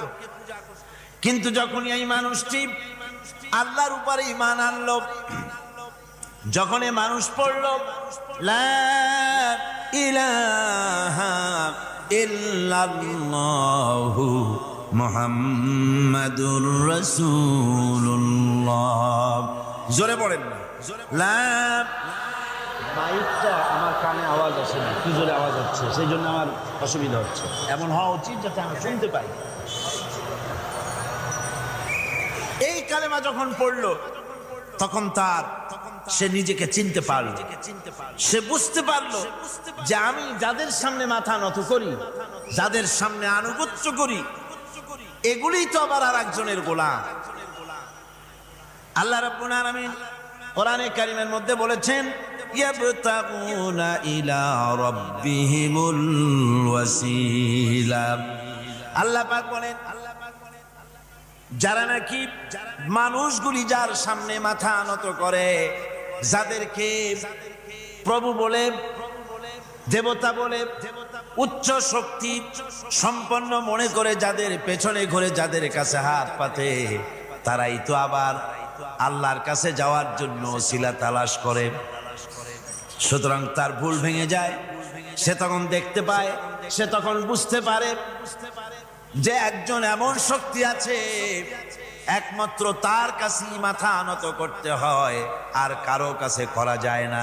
কোরআনে কারীম বলছে ইন্নাল্লাযীনা তাদউনা মিন দুনিল্লাহি ইবাদুন আমসালুকুম।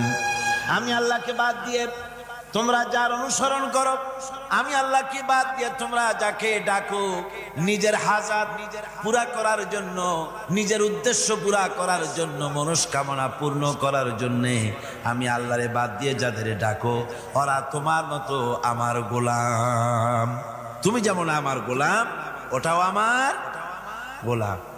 তুমি সূর্যের পূজা করো, সূর্য তো আমার গোলাম।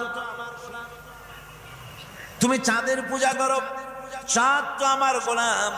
তুমি তো গরু পূজা করো, গরু আমার সৃষ্টি। তুমি তো মাটি দিয়া তৈরি করা মূর্তি বানাইয়া পূজা করো, মাটি তো আমার বানানো। তুমি কাঠ দিয়া পাথর দিয়া মূর্তি বানাও, এগুলির সামনে মাথা নত করো, ওগুলি তো আমার কাঠ আমার পাথর সব আমার। আর আমার গোলামগুলির সামনে তুমি নিজে গোলামি করার জন্য মাথা পেতে দাও, ওই গোলাম তোমার কোনো উপকার করতে পারবে না। সুতরাং আত্মমর্যাদা সৃষ্টি হয়ে যায়, শখসিয়ত পয়দা হয়, পার্সোনালিটির সৃষ্টি হয়। ইমানের এটা সবচাইতে বড় উপকার। মানুষ হীনতা থেকে, নীচতা থেকে তাকে ঊর্ধ্বে উঠায় আনা হয়। মানুষ দেখতে পায়, যদি চোখ থাকে, যদি আকল থাকে, তাহলে দেখতে পায় যেগুলির সামনে তারা মাথা নত করে ওগুলি নিজেরও কোনো উপকার করতে পারে না, অন্যকে উপকার করা তো দূরের কথা, অপরের উপকারও সে করতে পারে না। একবার আল্লাহ নবীর কাছে এক মুশরিক এসেছিলেন। একজন মুশরিক এসেছে একটা ভাঙ্গা মূর্তি নিয়ে এসেছে। হুজুর বললেন, তোমার মূর্তি ভাঙ্গা কেন? লোকটি বলল, হুজুর এটা হচ্ছে আমার খোদা, এইটারে নিয়ে আমি সব সময় থাকি যাতে সব রকমের বিপদ থেকে আমি বাঁচতে পারি। প্রতিমধ্যে আমার পেশাব পায়খানার হাজত হলে এই মূর্তিকে আমি রাস্তায় দাঁড় করায় রেখে চলে গেলাম। পেশাব পায়খানার কাজ শেষ করে এসে দেখি যারে আমি খোদা বলি, যে আমার যে বিপদ দিয়ে বাঁচাবে, তার মাথা থেকে পা পর্যন্ত একদম ভিজা। ভাবলাম নিশ্চয়ই কোনো বরকতের পানি ছাড়া আর কি হতে পারে। এটাকে বরকতের পানি মনে করে আমি যখন চাটা আরম্ভ করলাম, চাটতে গিয়ে দেখি কেমন টক টক লাগে, আর একটা উদ্ভট উৎকট একটা দুর্গন্ধ, এসিডের মতো ঝাঁসালো গন্ধ। জিনিসটা কি? চিন্তা করলাম পানিটা যদি বরকতের হবে তাহলে তো এরকমের গন্ধ হওয়া উচিত। পরে এদিক ওদিক তাকায় দেখি দূরে একটা কুকুর দাঁড়ানো আছে আর তার নিচের থেকে পানি টপকাচ্ছে। তখন বুঝলাম যে এটা কোন বরকতের পানি। কয়, হুজুর মেজাজটা খারাপ হয়ে গেল, ঠ্যাংটা ধরে একটা আছাড় মারলাম। কুত্তার পেশাব দিয়া তুই নিজেরে বাঁচাইতে পারিস না, আমারে বাঁচাবি কেমন? ওর জেহেন খুলে গেছে। হুজুর সাল্লাল্লাহু আলাইহি ওয়াসাল্লাম হেসে দিলেন। হাদিস শরীফে এসেছে, এই একদিন হুজুর হেসেছিলেন যখন তার দন্ত মোবারক সব বিকশিত হয়েছিল। হুজুর বলছেন, আমার কাছে কেন এসেছো তোমার এই ভাঙ্গা খোদারে নিয়ে? লোকটি বলছে, হুজুর আমি বুঝতে পেরেছি, আমি তো ভুলের মধ্যে ডুবেছিলাম, আমি বুঝতে পেরেছি এগুলি তো আসলে কিছুই না, আমি সত্যের সন্ধানে এসেছি, সত্যের আলোকে আমাকে পৌঁছে দেন। নবীজি পড়লেন, পড়ো লা ইলাহা ইল্লাল্লাহু মুহাম্মাদুর রাসূলুল্লাহ। এরা আপনাকে কি সাহায্য করবে? ও তো নিজের সাহায্যই করতে পারে না। কথা ঠিক কিনা? জোরে বলেন, পারে না। নিজেরই নিজে বাঁচাতে পারে না, আপনারে বাঁচাবে কেন? এই জন্য ইমান যখন আনে, ইমানের সবচাইতে বড় উপকারিতা হচ্ছে মানুষকে আত্মমর্যাদা দিয়ে দেয়। তার সম্মান, নিজের সম্মান সে বোঝে, সে বুঝতে পারে যেহেতু ক্ষমতা দুনিয়ায় কারো নাই, ক্ষমতার মূল উৎস আমার আল্লাহ রাব্বুল আলামিন। আল্লাহ পাক বলেছেন, আন্নাল কুওয়াতা লিল্লাহি জামিআ।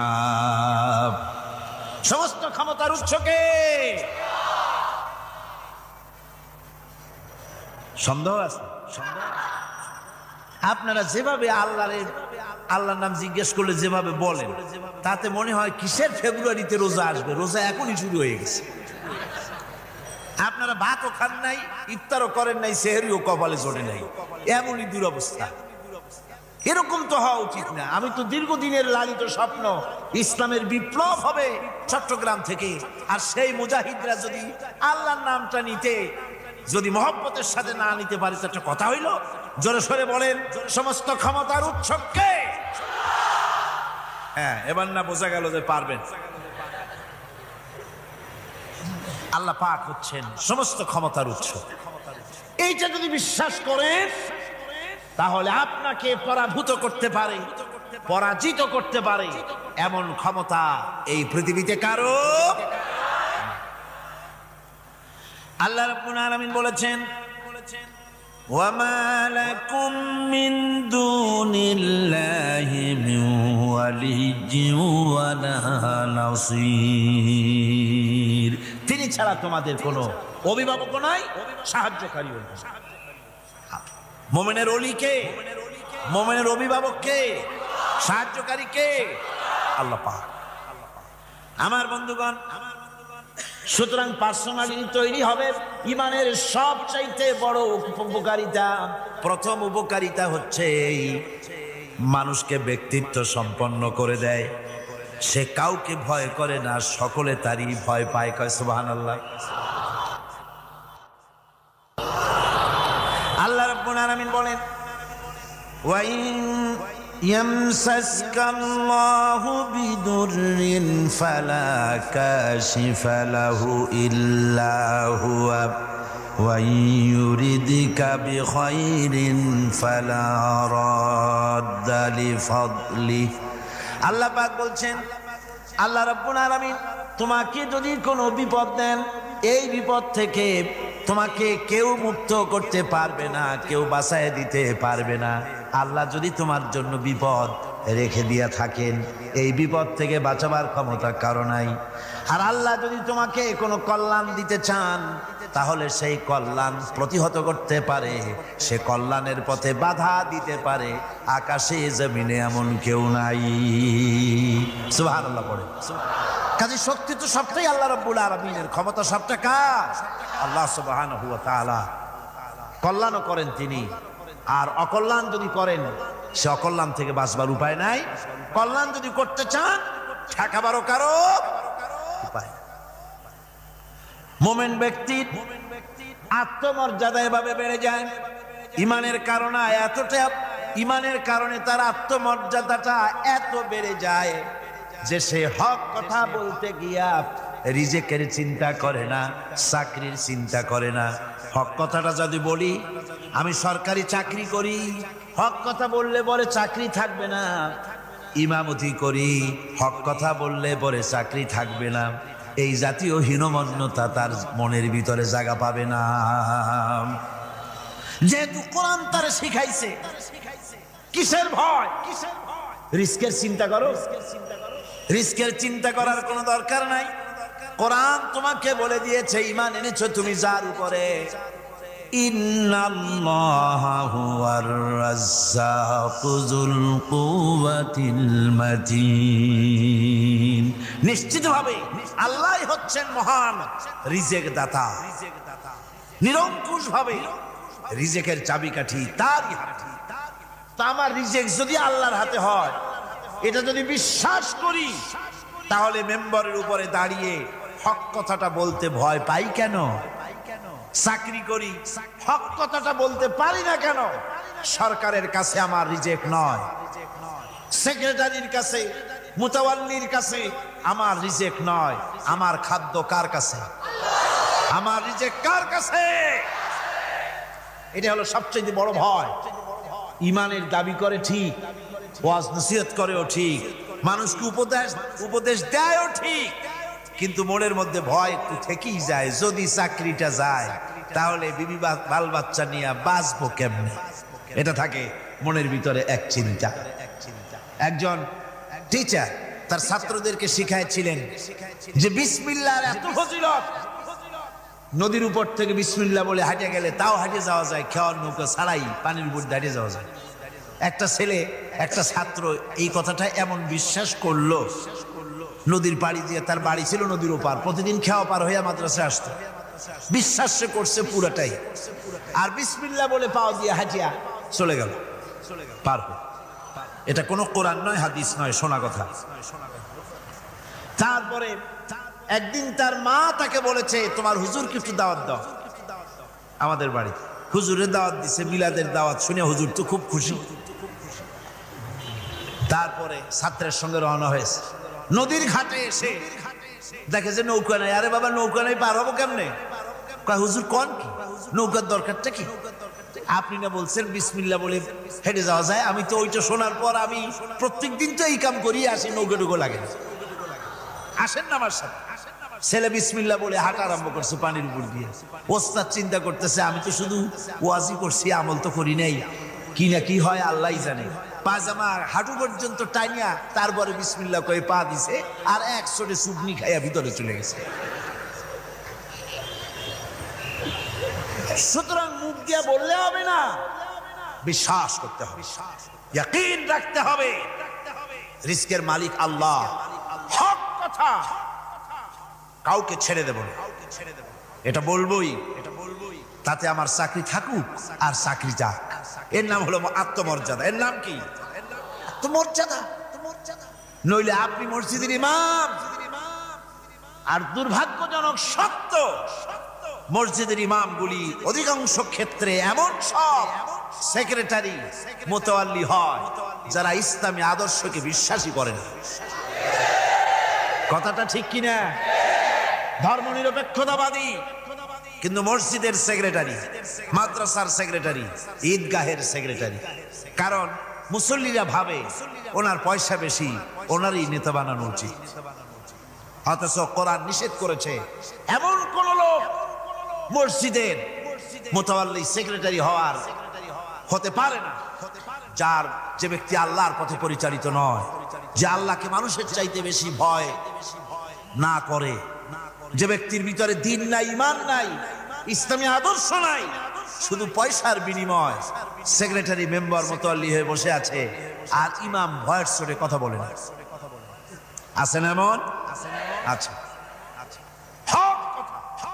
মাদ্রাসা, মসজিদ, ওয়াজ মাহফিল, চাকরির জায়গা, কোর্টে, কাছারিতে, আদালতে, সর্বত্র মুমিন ব্যক্তি বলতে পারবে যখন ঈমান বিল্লাহ পোক্ত হবে, আল্লাহর প্রতি ঈমানটা যখন পোক্ত হবে, তখন সে বুঝবে এ চাকরি আমার পায়ের গোলাম। এখানে যদি আমার চাকরি না থাকে, অন্য জায়গা থেকে রিস্কের ব্যবস্থা আল্লাহ পাক আমাকে করে দিবেন। এটাই হচ্ছে ঈমান বিল্লাহর প্রথম উপকারিতা। পয়লা নম্বরের উপকারিতা, মানুষকে পার্সোনালিটি সৃষ্টি হয়ে যায়, তার মধ্যে শক্তি আসে, ঈমানি মজবুতি আসে, তার মধ্যে শখসিয়ত আসে, তার মধ্যে ব্যক্তিত্ব আসে, আত্মমর্যাদা আসে, আত্মসম্ভ্রম সৃষ্টি হয়। এটা হলো পয়লা নম্বরের উপকার। ঈমান আনার জন্য আল্লাহর প্রতি মানুষ ঈমান আনলে পরে 2 নম্বরে যে উপকারটা হয় সেটা হলো মানুষের ভিতর থেকে অহংকার দূর হয়ে যায়। অহংকার থাকে না। যে ব্যক্তি ঈমান বিল্লাহ যার ভিতরে ঢুকে যায়, আল্লাহর ঈমান পরিপূর্ণরূপে এসে যদি যায়, তাহলে তার ভিতরে অহংকার থাকে না। কেন থাকে না? অহংকার থাকে না এই জন্য, যেহেতু মুমিন ব্যক্তি জানে আল্লাহ রাব্বুল আলামিন জানে, আল্লাহ রাব্বুল আলামিনের সামনে বান্দা জানে, কথা বুঝতে পারে, কোরআন পড়ে জানে যে আমি আল্লাহর সামনে সম্পূর্ণ অসহায়। যে যার কিচ্ছু নাই, সে কি অহংকার করতে পারে? অর্থ নাই, বিত্ত নাই, কিছু নাই, সে কি অহংকার করে? অহংকার কারা করে? অহংকার করে যাদের অর্থ আছে, বিত্ত আছে, শিক্ষা আছে, বিদ্যা আছে, স্বাস্থ্য আছে, জমি আছে, জমা আছে, বাড়ি আছে, কল আছে, কারখানা আছে, গাড়ি আছে, এরাই না অহংকার করে। কিন্তু ঈমান বিল্লাহ যখন আসি, তখন সে বুঝতে পারে আমার শক্তি কোনো শক্তি নয়। ওয়া হুয়াল কাহিরু ফাওকা ইবাদি। সমস্ত আল্লাহ রাব্বুল আলামিন বলছেন সমস্ত বান্দার উপরে কর্তৃত্ব হচ্ছে আল্লাহ পাকের। আল্লাহর কর্তৃত্ব থেকে বেরিয়ে আসার ক্ষমতা কারো নাই। সবচাইতে শ্রেষ্ঠ শক্তি কার? আল্লাহ পাক। ওই আল্লাহ রাব্বুল আলামিন বলেছেন, চ্যালেঞ্জ করেছেন, যদি সম্ভব করতে পারো, অহংকার করতেছো, বড়াই করতেছো, যদি সম্ভব করতে পারো আমার জমিন থেকে বেরিয়ে যাও। যদি সম্ভব করতে পারো, অহংকার তো খুব করো, বাস করো আমার জমিনের উপরে, খাও আমার ফসল, জীবন আমি দিলাম, চক্ষু আমি দিলাম, আমার চোখ দিয়ে দেখো, আমার দেওয়া কান দিয়ে শোনো, আমার দেওয়া বিবেক দিয়ে চিন্তা করো, সব তো আমি দিয়েছি। তারপরেও যদি অহংকার করো, ইয়া মাশারাল জিন্নি ওয়াল ইনসি ইন ইসতাতা'তুম আন তানফুযু মিন আকতারিস সামাওয়াতি ওয়াল আরদ فانفذوا لا تنفذون إلا بسلطان হে পৃথিবীর মানুষেরা, হে পৃথিবীর জেনেরা,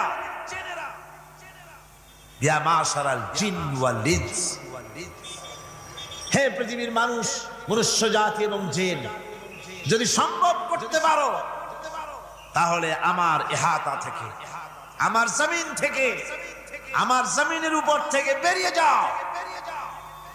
এমন দেশে যাও যেখানে আমার সূর্য নাই, যেখানে আমার চন্দ্র নাই, যেখানে আমার আলো নাই, যেখানে আমার বাতাস নাই, অক্সিজেন নাই, আমার পানি নাই। এমন কোন জায়গা যদি পাও বেরিয়ে চলে যাও। যাওয়া যাবে? আর যারা জবাব দিলেন না তারা পারবেন না। যাওয়া যাবে? আল্লাহ পাক বলছেন ফানফুযু লা তানফুযুনা ইল্লা বিসুলতান। আমার রাজত্ব থেকে, আমার ইহাতা থেকে, আমার পরিমণ্ডল থেকে, আমার কর্তৃত্ব থেকে বেরিয়ে যাওয়ার কোনো পথ নাই। কেউ বেরিয়ে যেতে পারবে না। আকাশ দিয়ে, জমিন দিয়ে পরিবেষ্টন করে রেখেছি, পালাবার উপায় নাই, ভাগবার জায়গা নাই। এই কথা মুমিন যখন পড়ে আস্তে করে মাথা নিচু হয়ে আসে, আমি কত দুর্বল আমার মহান আল্লাহর সামনে। সুবহানাল্লাহ। এই জন্য আমি বলি, কিসের বড়াই করবে? কিসের বড়াই? বিদ্যার বড়াই। কতটা বিদ্যা অর্জন করেছেন? কতটুকু শিখেছেন? আপনার থেকে আরো অনেক শিক্ষাবিদ রয়েছেন, আবার তার থেকে আরো অনেক শিক্ষাবিদ রয়েছেন। কতটুকু শিখেছেন?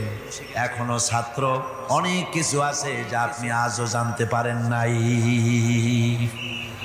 সারা জীবন আমরা তালিবে ইলম, সারা জীবন আমরা ছাত্র। মুহাদ্দিস হন, মুফাসসির হন, প্রফেসর হন, প্রিন্সিপাল হন, যেই হন না কেন, চিকিৎসাবিদ, চিকিৎসা বিজ্ঞানী, রাষ্ট্রবিজ্ঞানী, দার্শনিক, যেই হোক না কেন, সব ছাত্র। সব কি? ছাত্র। বহু কিছু এমন আছে যা আজও মানুষ উদ্ধার করতে পারে নাই, শিখতে পারেনি। সুতরাং শিক্ষার বড়াই করো।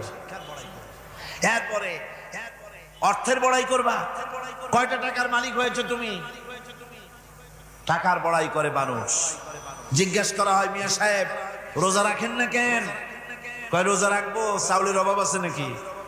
না দানের অভাব আছে, না টাকার অভাব আছে। নাউযুবিল্লাহ। কত টাকা হয়েছে? আল্লাহ রাব্বুল আলামিন যদি ইচ্ছা করেন এমন রোগ দিয়া দিতে পারেন, হার্টের ভিতরে ক্যান্সার দিয়ে দিতে পারেন, ব্রেনের ভিতরে টিউমার দিয়ে দিতে পারেন, রক্তের ভিতরে ক্যান্সার দিয়ে দিতে পারেন, হাড়ের ভিতরে ক্যান্সার ঢুকায় দিতে পারেন। এমন রোগ হয়ে যেতে পারে ডাক্তারের 14 গোষ্ঠী গুলে খেলেও রোগ ভালো হবে না। সারা জীবন যত টাকা কামাই করেছেন, গোষ্ঠী বেচতেও ঔষধের পয়সা হবে না। পারবে কিনা আমার আল্লাহ? জোরে বলেন, পারবেন কিনা? পারবেন। প্রচন্ড ক্ষমতা। কাজী বান্দা যখন এগুলি পড়ে মাথাটা নিচু হয়ে আসে যে ক্ষমতা তো তার, বড়াই করার কোনো উপায় নাই। আমরা কিতাবের মধ্যে পড়েছিলাম, সেই আল মুস্তাতরফ একটা কিতাব ছিল, আলেমে পড়ানো হতো। মৌলানা শামসুদ্দিন সাহেব পড়েছেন নিশ্চয়ই? জি, ওলামারা পড়েছে। সেই কিতাবে আলেম ক্লাসে পড়ানো হতো। তখন আমাদেরকে একটা আরবি সাহিত্য, ওই আরবি সাহিত্যের ভিতরে পড়েছিলাম। সেখানে এক জমিদার বিবাহ, তারপরে তার নবপরিণীতা স্ত্রীকে নিয়ে খেতে বসেছে। এমন সময় এক ভিক্ষুক এসেছে। জমিদার রাগ দরজার কাছে দিয়ে বেচারাকে ধমক দিয়ে বের করে দিয়েছে। ভিক্ষা নেওয়ার আর তুমি সময় পাও না, আমি বিয়ে করেছি, নতুন বউ নিয়ে খাইতে বসছি, বেরো এখান থেকে। গলায় ধাক্কা দিয়া ভালায়া তারপরে তাড়াই দিচ্ছে। বাস কয়েক বছর পর এই জমিদারের জমিদারি গেল, টাকা গেল, পয়সা গেল, সব শেষ। বউ পুষবে এমন পয়সাও নাই।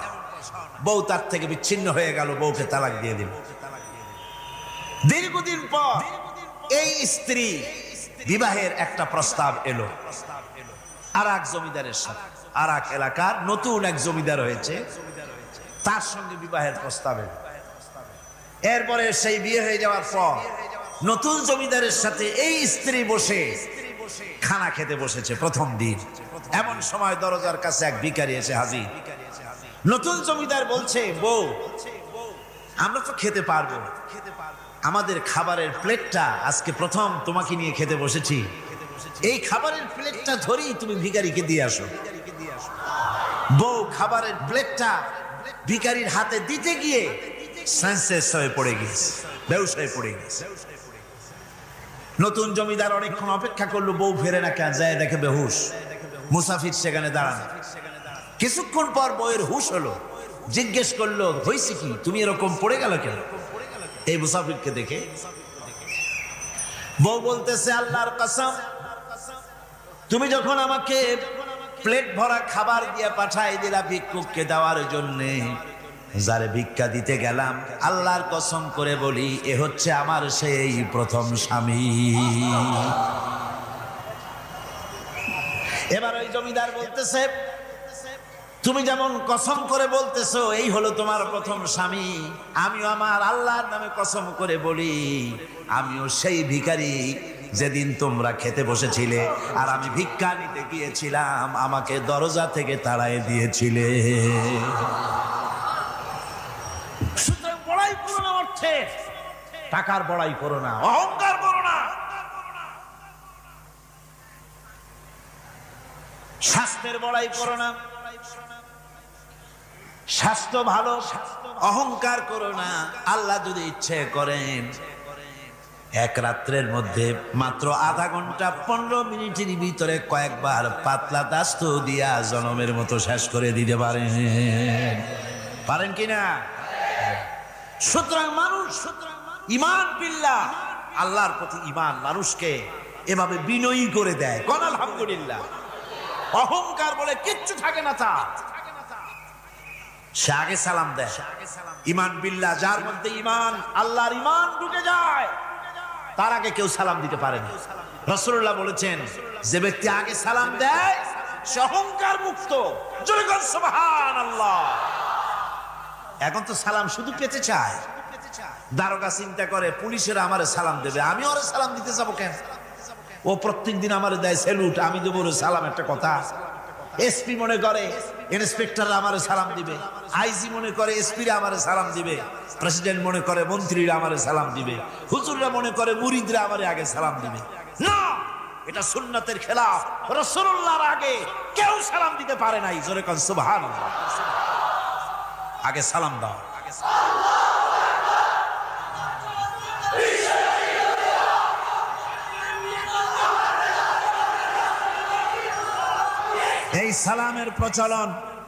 এই সালামের প্রচলন মুসলমানদের মধ্যে বেশি বেশি হওয়া উচিত। আপনারা সালামের প্রচলন চালু করে দিবেন, বেশি করে চালু করবেন। বউরে সালাম দিবেন, বউ আপনাকে দেবে। ঘরের মধ্যে ঢুকবেন, ঢুকেই বলবেন আসসালামু আলাইকুম ওয়া রাহমাতুল্লাহি ওয়া বারাকাতুহু। বাইরের থেকে গেছেন, ঘরে ঢুকেই প্রথম সালাম দেন, বউ সালামের জবাব দেবে, বউ আপনাকে দেবে।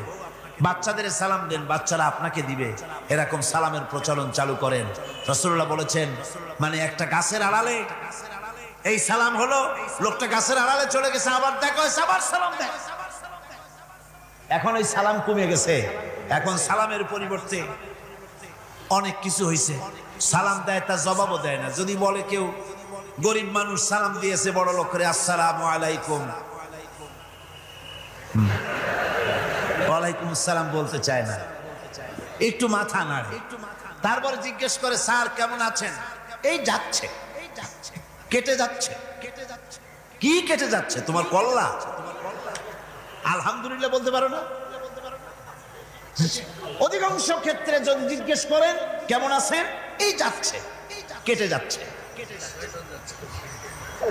আপনার যত অসুখ হোক আগে বলেন আলহামদুলিল্লাহ, তারপরে অসুখের কথা বলেন। আপনার যদি কোনো অসুবিধা থাকে আগে আলহামদুলিল্লাহ কন, তারপরে অসুখের কথা কন। হযরত সুফিয়ান সাউরি রাহমাতুল্লাহ আলাইহি আল্লাহর একজন জবরদস্ত ওলি ছিলেন। একবার তার সামনে এক মুরিদ এসেছে, মাথায় একটা বড় রুমাল খিসা বান্দা। জিজ্ঞেস করলেন, মিয়া তোমার এই মাথাটা এরকম বান্দা কেন? কয় যে হুজুর মাথার যন্ত্রণায় অস্থির হয়ে গেছি, সেই জন্য মাথাটা বাঁধে রাখছি। এরকম ব্যথা কয়দিন হয়েছে?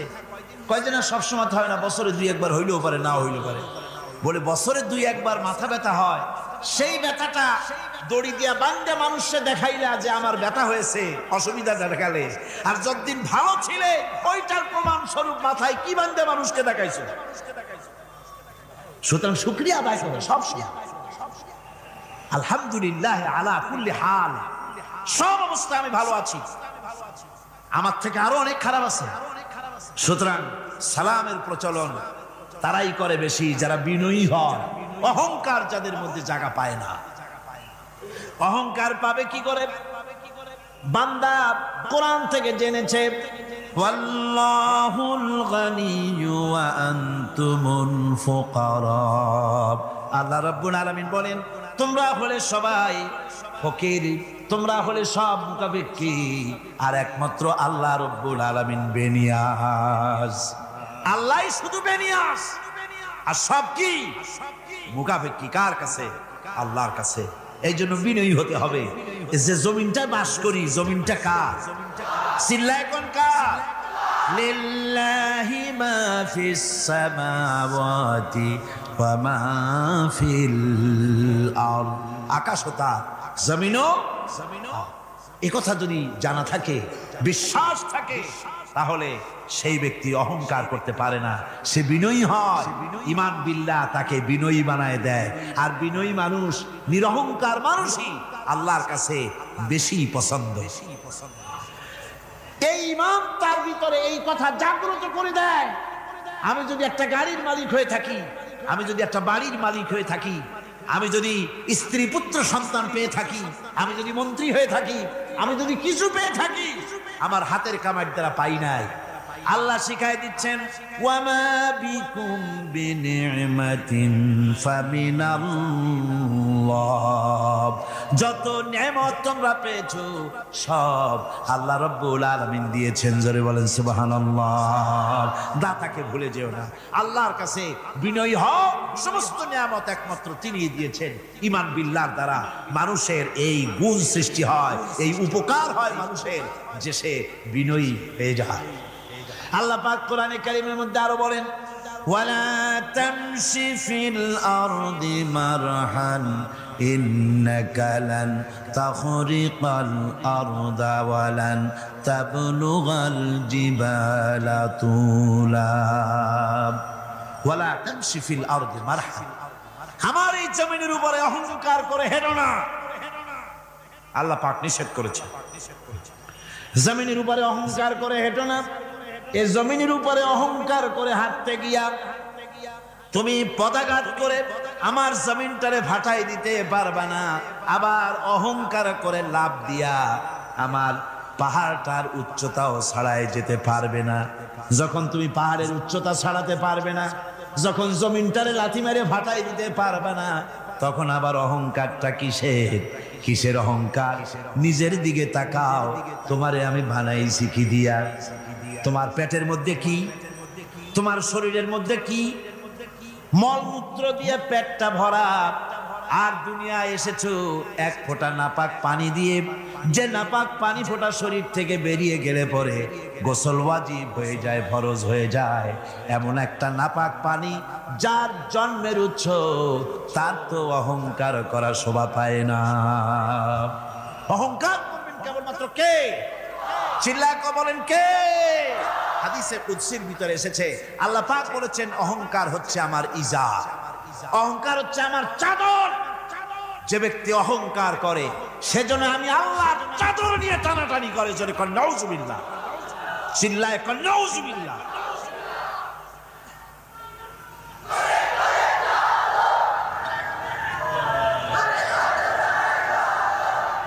আমার বন্ধুগণ, আল্লাহ রাব্বুল আলামিন কোরআনে কারীমের মধ্যে বলেছেন, আমার সঠিক বান্দা যারা, অহংকার তাদের মধ্যে থাকে না। ওয়াইবাদুর রাহমানিল্লাযীনা ইয়ামশুনা আলাল আরদি হাওনা। রহমানের বান্দা যারা, আমি আল্লাহ পাকের গোলাম যারা, তারা জমিনের উপরে খুব বিনয়ের সাথে চলে। তাদের চলাফেরা দেখলেই বোঝা যায় লোকটা বিনয়ী, আল্লাহর বান্দা। সুবহানাল্লাহ ওয়া বিহামদিহি। কি বলেন? মানুষের চলাফেরা, চাহনি, ওঠা বসা, কথাবার্তা দেখলেই বোঝা যায় না লোকটা কি চরিত্রে? বোঝা যায়। এক পদের মানুষ আছে গম্ভীর হয়ে বসে থাকে, মনে হয় যেন নবজাদা নসরুল্লাহ খানের শালা। নামাজ নাই। কি হয়েছে? মাইক এমনি আজকে আমি নিজেও টের পাচ্ছি, আমি মাইকের আওয়াজ নিজেও পাচ্ছি না। মাইকটা ভালো করে দেন মাইকের অপারেটর, আর জোরে সোরে একটু জিকির করেন, লা ইলাহা ইল্লাল্লাহ, লা ইলাহা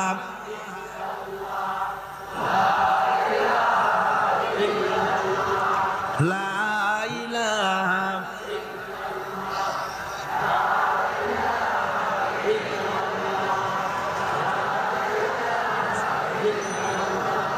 বসেন, বসুন। লা ইলাহা ইল্লাল্লাহ, লা ইলাহা, লা ইলাহা,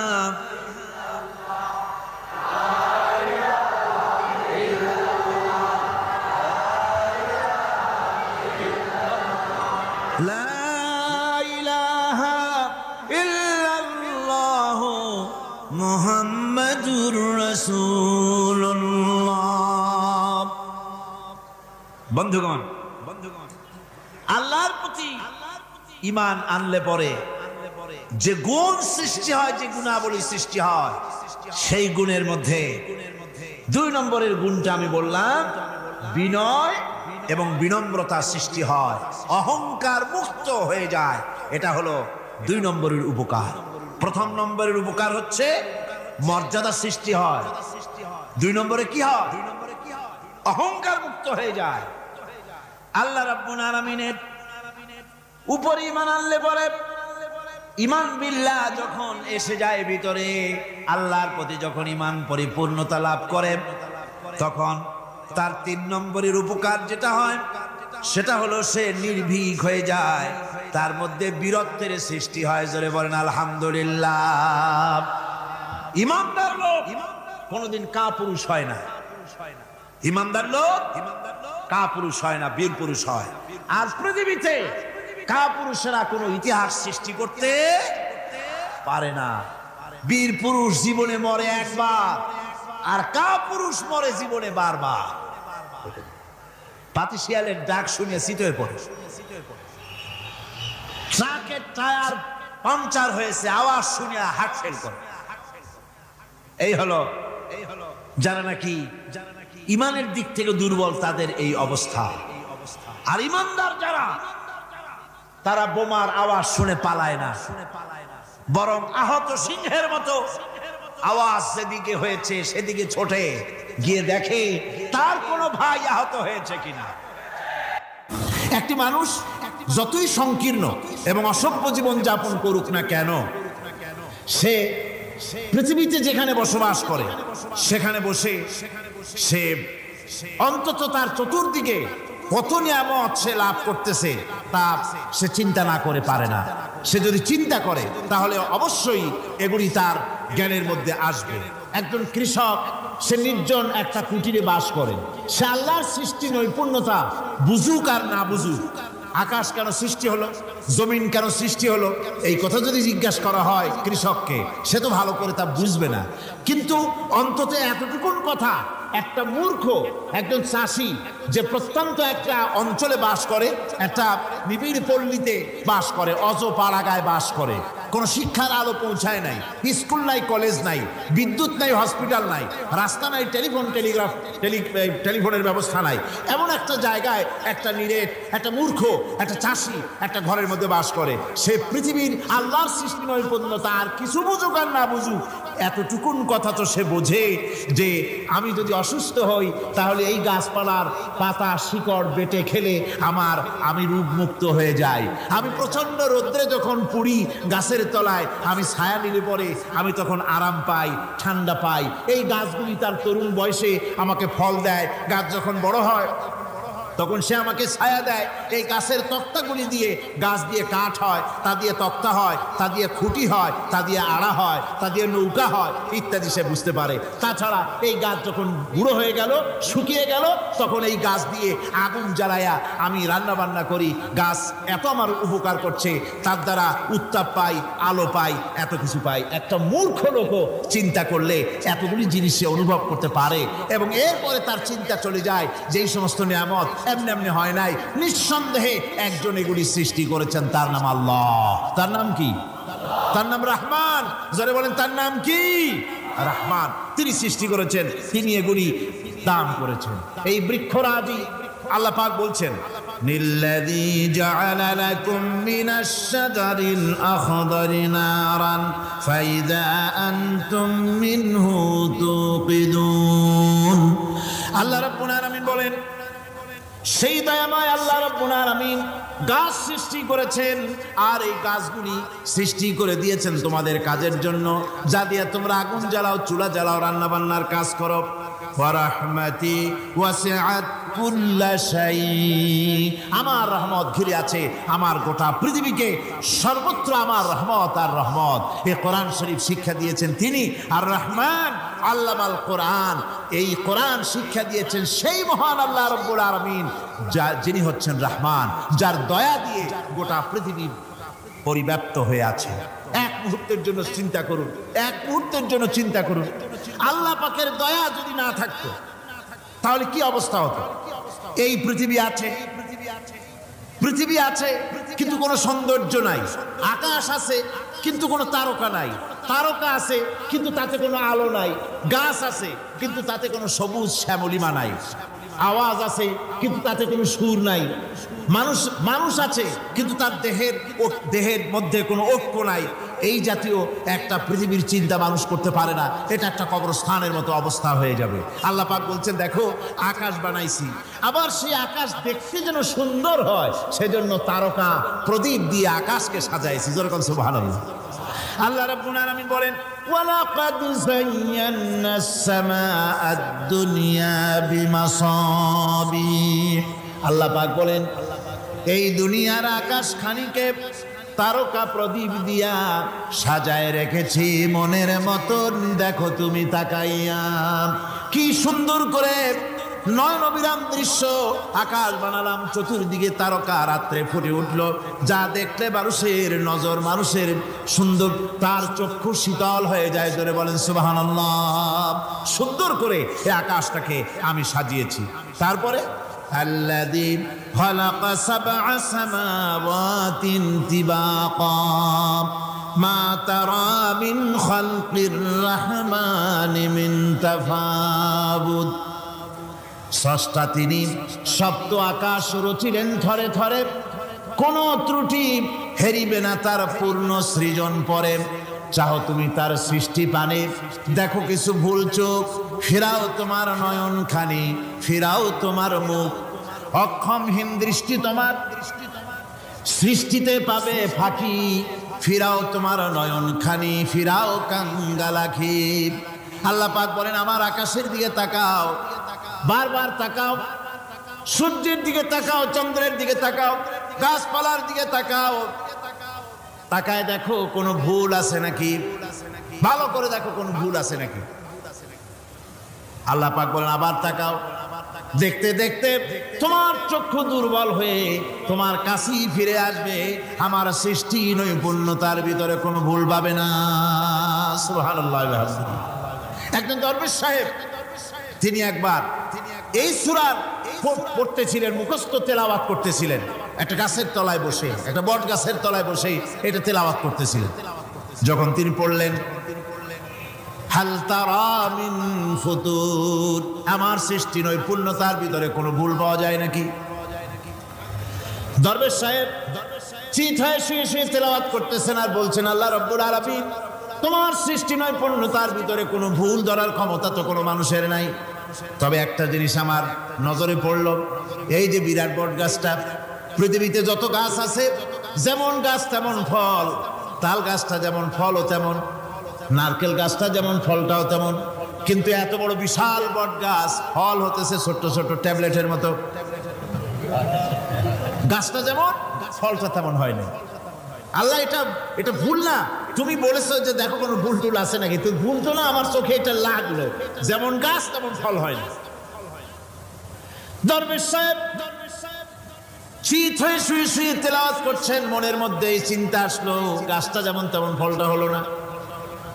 দরবেশ সাহেব বলেন, এই চিন্তা করতেছি, হঠাৎ করে একটা দমকা হাওয়া বয়ে গেল, ডালে ডালে বাড়ি লেগে গেল, একটা আদা পাকা বটের ফল অনেক উপর থেকে বৃন্তচ্যুত হয়ে চট করে এসে আমার নাকের উপরে ফট করে পড়লো। নাকের উপরে এমন ভাবে পড়ছে, নাকটা জ্বলে উঠছে। আমি সেজদায় পড়ে গেলাম। দরবেশ সাহেব বলেন, আমি সেজদায় পড়ে গেলাম, চোখের পানি ফেলে আল্লাহর দরবারে মাপ চাইলাম, বললাম, রব্বুল আলামিন, তোমার কোনো জিনিসের ভিতরে কোনো খুঁত নাই, নিখুঁত জিনিস তুমি বানাইছো, কোনো ভুল নাই। আমি চিন্তা করেছিলাম নারকেল গাছ যেমন তার ফলও তেমন, তাল গাছ যেমন তার ফলও তেমন, বট গাছটা যেমন তেমন ফল। আমার আন্দাজ মতো, আমার চিন্তা মতো, যত বড় বট গাছ অত বড় ফলটা যদি হতো, বটের ফলটা যে পজিশন নিয়ে আমার নাকে পড়েছিল, গাছ যেমন ফল তেমন হলো, নাকও যেত, আমার মাথাও যেত। আল্লাহ রাব্বুল আলামিন বলেন, দেখো বান্দা, আমার সৃষ্টি নৈপুণ্যতার মধ্যে কোনো ভুল পাবে না। সুবহানাল্লাহ, কোনো ভুল নাই, বারবার তাকাও, কোনো ভুল পাবে না। আল্লাহ সুবহানাহু ওয়া তাআলা সুন্দর করে বানিয়েছেন, যা দেখবেন শুধু সুন্দর আর সুন্দর। সুবহানাল্লাহ বলে, শুধুই সুন্দর। ফুলের সৌন্দর্য দেখেন, গাছের সৌন্দর্য দেখেন, জমিনের সৌন্দর্য দেখেন, পাখির সৌন্দর্য দেখেন। আল্লাহ পাক যা বানালেন সবগুলিকে আল্লাহ পাক সুন্দর করে করে সৃষ্টি করেছেন, সব গুছিয়ে গুছিয়ে সুন্দর করে করে বানিয়েছেন, অসুন্দর করে কিছু বানান নাই। ফুল দেখতে কত সুন্দর, ফুলের থেকে ফল হয়, সে ফল হওয়ার জন্য ফুলের পুংকেশর আর স্ত্রী কেশরের মিলন ঘটতে হয়। তো ফুল তো আর চলতে পারে না, এই মিলনটা কেমনে হবে? এই জন্য আল্লাহ পাকের রুচি দেখেন, আল্লাহ পাকের রহমত দেখেন, আল্লাহর কুদরত চিন্তা করুন। সুবহানাল্লাহি বিহামদিহি। ফুল সুন্দর জিনিস, ফুলের চাইতে আর কিছু সুন্দর আছে নাকি? এত সুন্দর ফুল, এই পুংকেশর এবং স্ত্রী কেশরের বিনিময়টা কে করবে? এইটা করার জন্য আল্লাহ পাক এই দায়িত্ব তেলাপোকাকে দেন নাই, দিছেন নাকি? আরশোলাকে দিছেন, সার পোকাকে দিছেন, উই পোকাকে দিছেন, তাতে ফুলের ইজ্জত নয়। ফুল যেমন সুন্দর, আল্লাহর রুচি, আল্লাহ রাব্বুল আলামিনের সৌন্দর্য বোধ কত বিরাট, কত মহান আল্লাহ পাক। ফুল যেমন সুন্দর, ওই সুন্দর ফুলের উপরে তেলাপোকা পড়লে ফুলের সৌন্দর্য নষ্ট হবে। এই জন্য আল্লাহ পাক ফুল যেমন সুন্দর, ওই পুংকেশর আর স্ত্রী কেশরের মিলন ঘটাবার জন্য রব্বুল আলামিন সুন্দর প্রজাপতির ব্যবস্থা করেছেন। ফুল যেমন সুন্দর, প্রজাপতিও সুন্দর। প্রজাপতির ডানায় কোন শিল্পী কোন তুলি দিয়ে এত রং লাগালো? সুবহানাল্লাহ বিহামদিহি, সুবহানাল্লাহ বিহামদিহি। কি সুন্দর প্রজাপতি আল্লাহ তৈরি করলেন। আল্লাহ পাক বলছেন, এমনি সুন্দর করে বানালাম, মানুষ বানাইছি, সেই মানুষের সৌন্দর্য দেখো। দুইটা চোখ দিলাম দেখার জন্য, চোখ কি জন্যে? এখন এই চোখ দুটা যদি কুমিরের মতো আল্লাহ গোল বানাই দিত, চোখ গোল এরকম কুমিরের মতো দেখতে বিশ্রী হতো।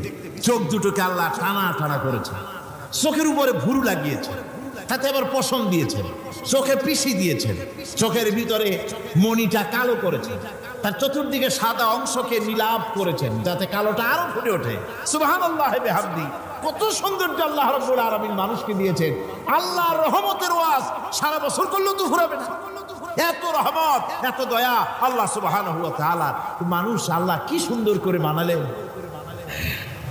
একবার একজন দরবেশ সাহেব রাস্তা দিয়ে যাচ্ছেন, প্রতিমধ্যে তিনি দেখতে পেলেন নদী থেকে এক কলসি পানি নিয়ে এক যুবতী সুন্দরী মেয়ে রাস্তা বেয়ে যেতেছে।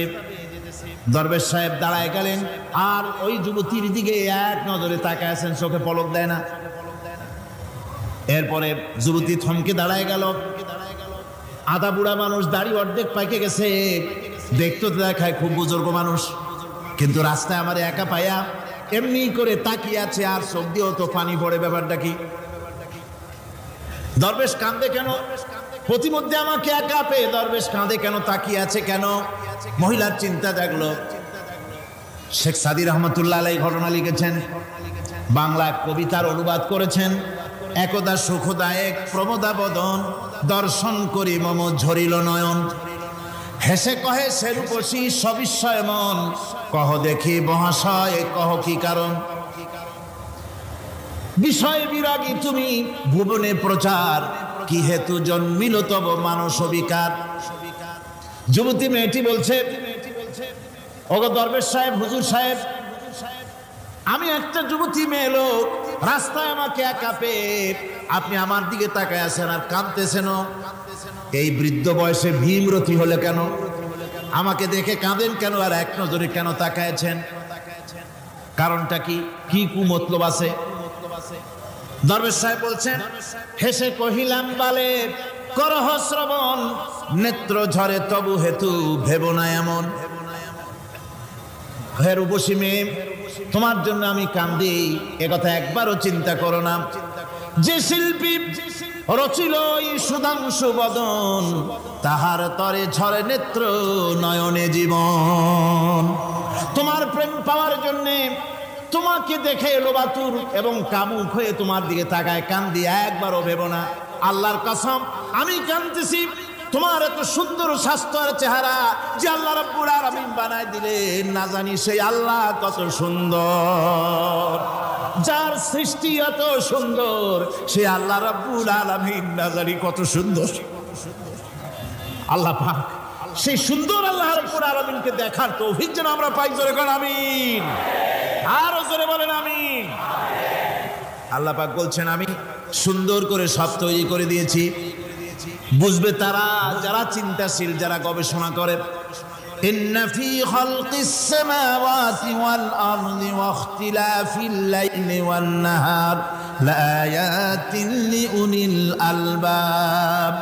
নিশ্চয়ই যারা নাকি জ্ঞানবান, তারা রাত এবং দিনের পরিবর্তন, আকাশ এবং জমিনের সৃষ্টি ইত্যাদির ব্যাপারে, এই সৃষ্টি নৈপুণ্যতার ব্যাপারে তারা চিন্তা করে, গবেষণা করে। রাত এবং দিনের পার্থক্য মানুষের জীবনকে জীবন পদ্ধতিকে দুই ভাগে বিভক্ত করেছে, রাত এবং দিন। দেখেন আল্লাহর রহমত এবং কুদরত সব জায়গায়। রাত এবং দিন মানুষের জীবন চলার পথকে, জীবন পদ্ধতিকে কয় ভাগে ভাগ করেছে? দুই ভাগ।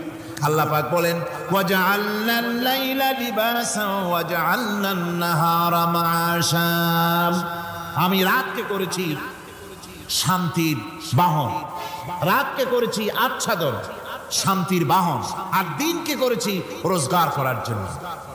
দিনের বেলায় রোজগার করবে, কামাই রুজি করবি, কল কারখানায় যাবে, খেতে খামারে যাবে, অফিস আদালতে যাবে, কাজ কাম করবে। এ কাজ করে করে শরীরের ভিতরে ক্লান্তি আসে, অবসাদ এসে যায়। আল্লাহ রাব্বুল আলামিন বলেন, আমি আবার রাত বানালাম। ওই রাতের বেলায় মানুষ যখন ঘুমায় যায়, এই ঘুম তার সমস্ত অবসাদ আর ক্লান্তি দূর করে দিয়ে সকাল বেলায় আবার তাজা মানুষ করে সমস্ত একেবারে পরিপূর্ণ কর্মক্ষম একজন মানুষে তাকে পরিণত করে দেয়। রাতটাকে আচ্ছাদন করে দিয়েছি, দিনের কোলাহল মুক্ত রাত। সূর্যের আলোর ঝলকানি, তীব্র আলো নাই, চিৎকার নাই, আওয়াজ নাই। রাতের একটি অন্ধকার চাদর পরিয়ে দিলাম এই পৃথিবীর উপরে। রাতের একটি অন্ধকার চাদর পৃথিবীর উপরে পরিয়ে দিলাম। কোলাহল মুক্ত পৃথিবী এখন, সূর্যের তীব্র আলো আর নাই। এখন আরামে তুমি ঘুমিয়ে যাও, ঘুমাও, আবার সকালবেলা উঠে তুমি কাজ করবে। আল্লাহ পাক বলেন, আমি এভাবে ومن رحمته جعل لكم الليل والنهار لتسكنوا فيه ولتبتغوا من فضله আল্লাহর রহমতের ভিতরে এটাও রহমত, আল্লাহর করুণা, আল্লাহর দয়া যে তিনি দিনকে করেছেন রুজি কামার জন্য, রাতকে করেছেন তিনি তোমাদের জন্য ঘুমাবার জন্য, বিশ্রামের জন্য। এই ব্যবস্থা আল্লাহ রাব্বুল আলামিন করেছেন, যিনি তোমাদেরকে দুপুর বেলায় বিকেল বেলায় তোমাদেরকে অবসাদ গ্রহণের জন্য, আরামের জন্য দুপুর এবং বিকাল সকাল ইত্যাদি তৈরি করেছেন। কোরআন শরীফের ভিতরে আল্লাহ পাক এই সমস্ত কথাগুলি ব্যাখ্যা সহকারে বলে দিচ্ছেন যে আমার রহমত ওয়াসিআত রাহমাতি কুল্লে সেই সমস্ত জিনিসের চতুর্দিকে, তুমি যেখানে আছো তার চতুর্দিক আকাশ এবং জমিন আমার রহমত তোমাকে ঘিরে রেখেছে। এ কোরআন নাজিল করেছেন সেই আল্লাহ, সেই রহমান যার দয়া সর্বত্র ছড়িয়ে আছে। আল্লাহ পাক বলছেন এরপরে তোমাকে সৃষ্টি করলাম, জমিন সৃষ্টি করলাম খাবারের জন্য। আমার রহমতের বিষয়টা দেখো, আমি এমন দয়াবান, এমন মেহেরবান। এবার তোমার খাবারের জরুরত হলো তুমি কি খাবে, সেজন্য এই জমিনে ফসলের ব্যবস্থা আমি আল্লাহ করেছি। জোরে বলেন সুবহানাল্লাহ। জমিন শুকায় গেছে, বৈশাখ মাসের জ্যৈষ্ঠ মাসের প্রচন্ড রৌদ্রের তাপে জমিন শুকায় গেছে। এই জমিনে তুমি ফসল ফলাবে কি করে যদি না পানি দিয়ে জমিনটারে ভিজায় দেই? আল্লাহ বলেন জমিন ভিজাবার দায়িত্ব আমি নিলাম। আল্লাহুল্লাযী আরসালার রিয়াহা ফাতুসিরু সাহাবা। সমুদ্রের পানি, লবণাক্ত পানিগুলি বাষ্পীয় আকারে উত্থিত হয়ে যায়, মেঘমালায় পরিণত হয়ে যায়। বাতাসকে বলি এই মেঘকে টেনে নিয়ে যাও অমুক জায়গার উপরে। মেঘ চলে এলো।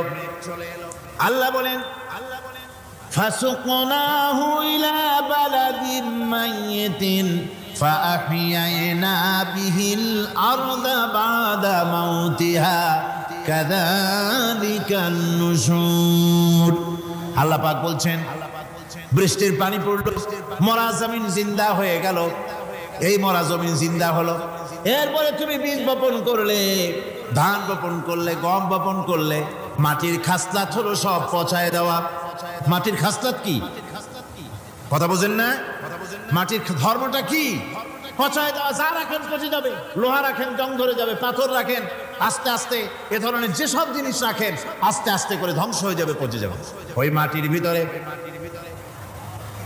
ধান এবং গম, আপনার ফসল, আপনার খাদ্য, আপনার রিজিককে আমানত করে দিলেন। আল্লাহ পাক ওটাকে হেফাজত করলেন। এরপরে ওর ভিতর থেকে পাতা অঙ্কুরিত হয়ে বেরিয়ে এলো। এখন কেউ যদি বলে আল্লাহ যদি পানি না দেন, আল্লাহ যদি বৃষ্টিটা না দেন, তাহলে আমার অসুবিধাটা কি? আল্লাহ বলেন দেখো বৃষ্টিটা তো আমি দিলাম। বৃষ্টিটা কে দিলেন? আল্লাহ পাক বলেন আফারাআইতুমুল মাআল্লাযী তাশরাবুন আনতুম আনজালতুমুহু মিনাল মুজনি আম নাহনুল মুনজিলুন। তোমরা যে পানি পান করো, আকাশ থেকে এই পানিটা কে বর্ষণ করে? তুমি করো না আমি করি? কে করে জোরে কম? আল্লাহ পাক বলছেন আমি পানি বর্ষণ করি। সেই পানিটা, এই যে বঙ্গোপসাগরের পানি, আপনাদের কর্ণফুলীর পানি, মিষ্টি না নোনা? কি পানি জোরে কম? এই নোনা পানি আকাশে উঠলো। আল্লাহ পাক বলেন ইচ্ছে যদি করতাম লাউ নাশাউ জাআলনাহু জাজান ফালাউলা তাশকুরুন। পানি উঠালাম, নোনা পানি, ইচ্ছে করলে লবণাক্ত অবস্থায় অবতীর্ণ করে দিতে পারতাম, জমিনের ফসল সব নষ্ট হয়ে যেত। কিন্তু আমি নোনা পানি উঠায়া ওই পানিগুলিকে মিষ্টি করে আমি নাজিল করে জোরে কান সুবহানাল্লাহ, মিষ্টি পানি অবতীর্ণ করে দিলাম। এখন মানুষ বলে আল্লাহ পানি না দিলে কি হইতো? আমাদের খাল আছে, বিল আছে, সাগর আছে, নদী আছে, পুকুর আছে, হাওড় আছে, টিউবওয়েল আছে, ডিপ টিউবওয়েল আছে। আল্লাহ বৃষ্টি না দিলে তো কি হয়ে গেল আমাদের?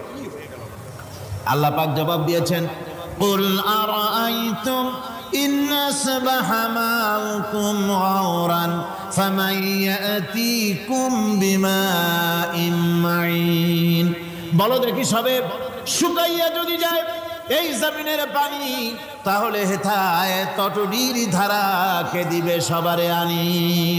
টিউবওয়েলের পানি, পাতালের পানি, দরিয়ার পানি, সাগরের পানি, হাওড়ের পানি, বিলের পানি সব যদি আমি আল্লাহ শুকায় দেই, আমি আল্লাহ ছাড়া এমন কোন শক্তি আছে যে মরা গাঙ্গে নতুন করে পানির জোয়ার এনে দিতে পারে?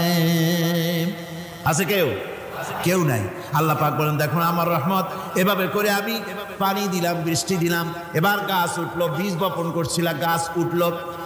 আনতুম আনশাতুম শাজারাতাহা আম নাহনুল মুনশিউন, মাটি থেকে এই গাছকে কে উদ্গত করে দিল?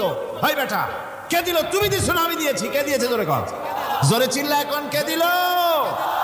আল্লাহ পাক বলেন গাছ উদ্গত করে দিলাম, গাছ এবার বড় হলো। এই গাছ আল্লাহ রাব্বুল আলামিন এই গাছ তৈরি করলেন। এই গাছ শুধু আপনার জ্বালানি দেয় না, গাছ শুধু ফল দেয় না, এই গাছ মানুষের জন্য, গাছ হচ্ছে বন্ধু। মানুষের জন্য গাছ কি? জোরে কোন কি? বন্ধু। সেই বন্ধুরে জন্মের কাটা কাটবেন নাকি? এই গাছ তৈরি হচ্ছে, গাছ বন্ধু কি করে? গাছ বন্ধু হচ্ছে আমরা যে শ্বাস প্রশ্বাস নেই, মুখের থেকে নাকের থেকে যে শ্বাসটা ফেলি, সেটা হচ্ছে আমরা গ্রহণ করি বাতাস থেকে অক্সিজেন, ছেড়ে দেয় কার্বন ডাই অক্সাইড। এটা হচ্ছে বিষ। এটা কি? আমরা নিলাম পরিশুদ্ধ অক্সিজেন, নিলাম, ছেড়ে দিলাম এটাকে বিষ করে, এই বিষটা ছড়িয়ে গেল। এখন এই বিষ যদি আল্লাহ পরিশুদ্ধ করার কোনো ফ্যাক্টরি না বানাতেন, তাহলে পৃথিবীর সমস্ত প্রাণী মরে যেত। সুবহানাল্লাহ কইতে ইচ্ছে করে না? আল্লাহ পাক কি ব্যবস্থাটা করলেন! কোন দুনিয়ায় ফ্যাক্টরি নাই, মানুষ যে বিষাক্ত করে দেয় আবহাওয়াকে, সেটাকে রিফাইন করার ব্যবস্থা মানুষের কাছে নাই। আল্লাহ ব্যবস্থা করেছেন কি? আল্লাহ পাক গাছ বানায় দিলেন, গাছের সবুজ শ্যামল রং, ঘাসের সবুজ শ্যামল রং, তার খাদ্য হতেছে আপনি যেটা ছেড়ে দেন, আপনার জন্য যেটা বিষ সেটা হচ্ছে তার জন্য খাদ্য। কার্বন ডাই অক্সাইড গাছ টেনে নেয়, সারা রাত টানতে থাকে, অক্সিজেন থেকে বাতাস থেকে সারা রাত টানতে থাকে, কার্বন ডাই অক্সাইড খাবার হিসাবে সে টেনে নেয়। আর দিনের বেলা যখন রোদ ওঠে, সূর্যের উত্তাপ আর গাছের সবুজ রং দুটোতে মিলে এক প্রকারের রন্ধন ক্রিয়া হয়, রাঁধা হয়। সেই রান্নার মাধ্যমে গাছের ভিতর থেকে গাছ আবার অক্সিজেন মানুষের জন্য, প্রাণীর জন্য ছেড়ে দেয়। সুবহানাল্লাহ। তো গাছ আপনার জন্য বন্ধু। একদিকে গাছ আপনার এই কাজ করলো, ফার্নিচার বানাইলো, ছায়া দিল, ফল দিল। আল্লাহ পাক বলেন এই গাছগুলি কে তৈরি করলো? মিয়া তুমি করছো না? আমি করছি। আমি আমার রহমত দিয়ে তোমার গাছ বানাই দিলাম, এরপরে ফসল দিলাম, ফসল হলো, তোমার তরি তরকারি হলো, সব কিছু তোমার হয়ে গেল। এবার ফসল দেখা মানুষে যখন দেখে জমিনে বড় বড় ধানের গোছা হয়েছে, মোটা মোটা ধানের গোছা হয়েছে, মোছে তখন তেল মাখে আর নতুন নতুন গানের আয়োজন করে। এবার ফসল বেশি হয়েছে, গান, থিয়েটার, বাজনা, গুনাগার বিবি, কত রকমের গানের ব্যবস্থা করে ফেলে। জমিনে ফসল আর মোছে তেল মাখে আনন্দে। আল্লাহ রাব্বুল আলামিন বলেন লাউ নাশাউ লাজআলনাহু হুতামান ফাযাল্তুম তাফাক্কাহুন। আমি যদি ইচ্ছে করি তোমার জমিনের সমস্ত ফসলটাকে আমি সম্পূর্ণ কুটায় পরিণত করে দিতে পারি, তুষে পরিণত করে দিতে পারি। পারেন না? ধানের ভিতরে আল্লাহ যদি চাউল না দেন তাহলে সব তুষ হয়ে যাবে না? তখন কি করবেন আপনারা? কি করবেন? কোন বাংলাদেশ তখন হরতালের দেশ। যখন আপনি দেখলেন যে জমিনে ধান এবার সব তুষ হয়েছে, তখন আল্লাহর বিরুদ্ধে হরতাল করেন। লাভ হবে কিছু? লাভ হবে? আল্লাহর বিরুদ্ধে আপনারা অনশন ধর্মঘট করেন, লাভ হবে কিছু? কোনো লাভ হবে না। আল্লাহ রাব্বুল আলামিন বলেন কোনো লাভ হবে না, বরং তোমরা তখন বলবে ইন্না লামুগরামুন বাল নাহনু মাহরুম।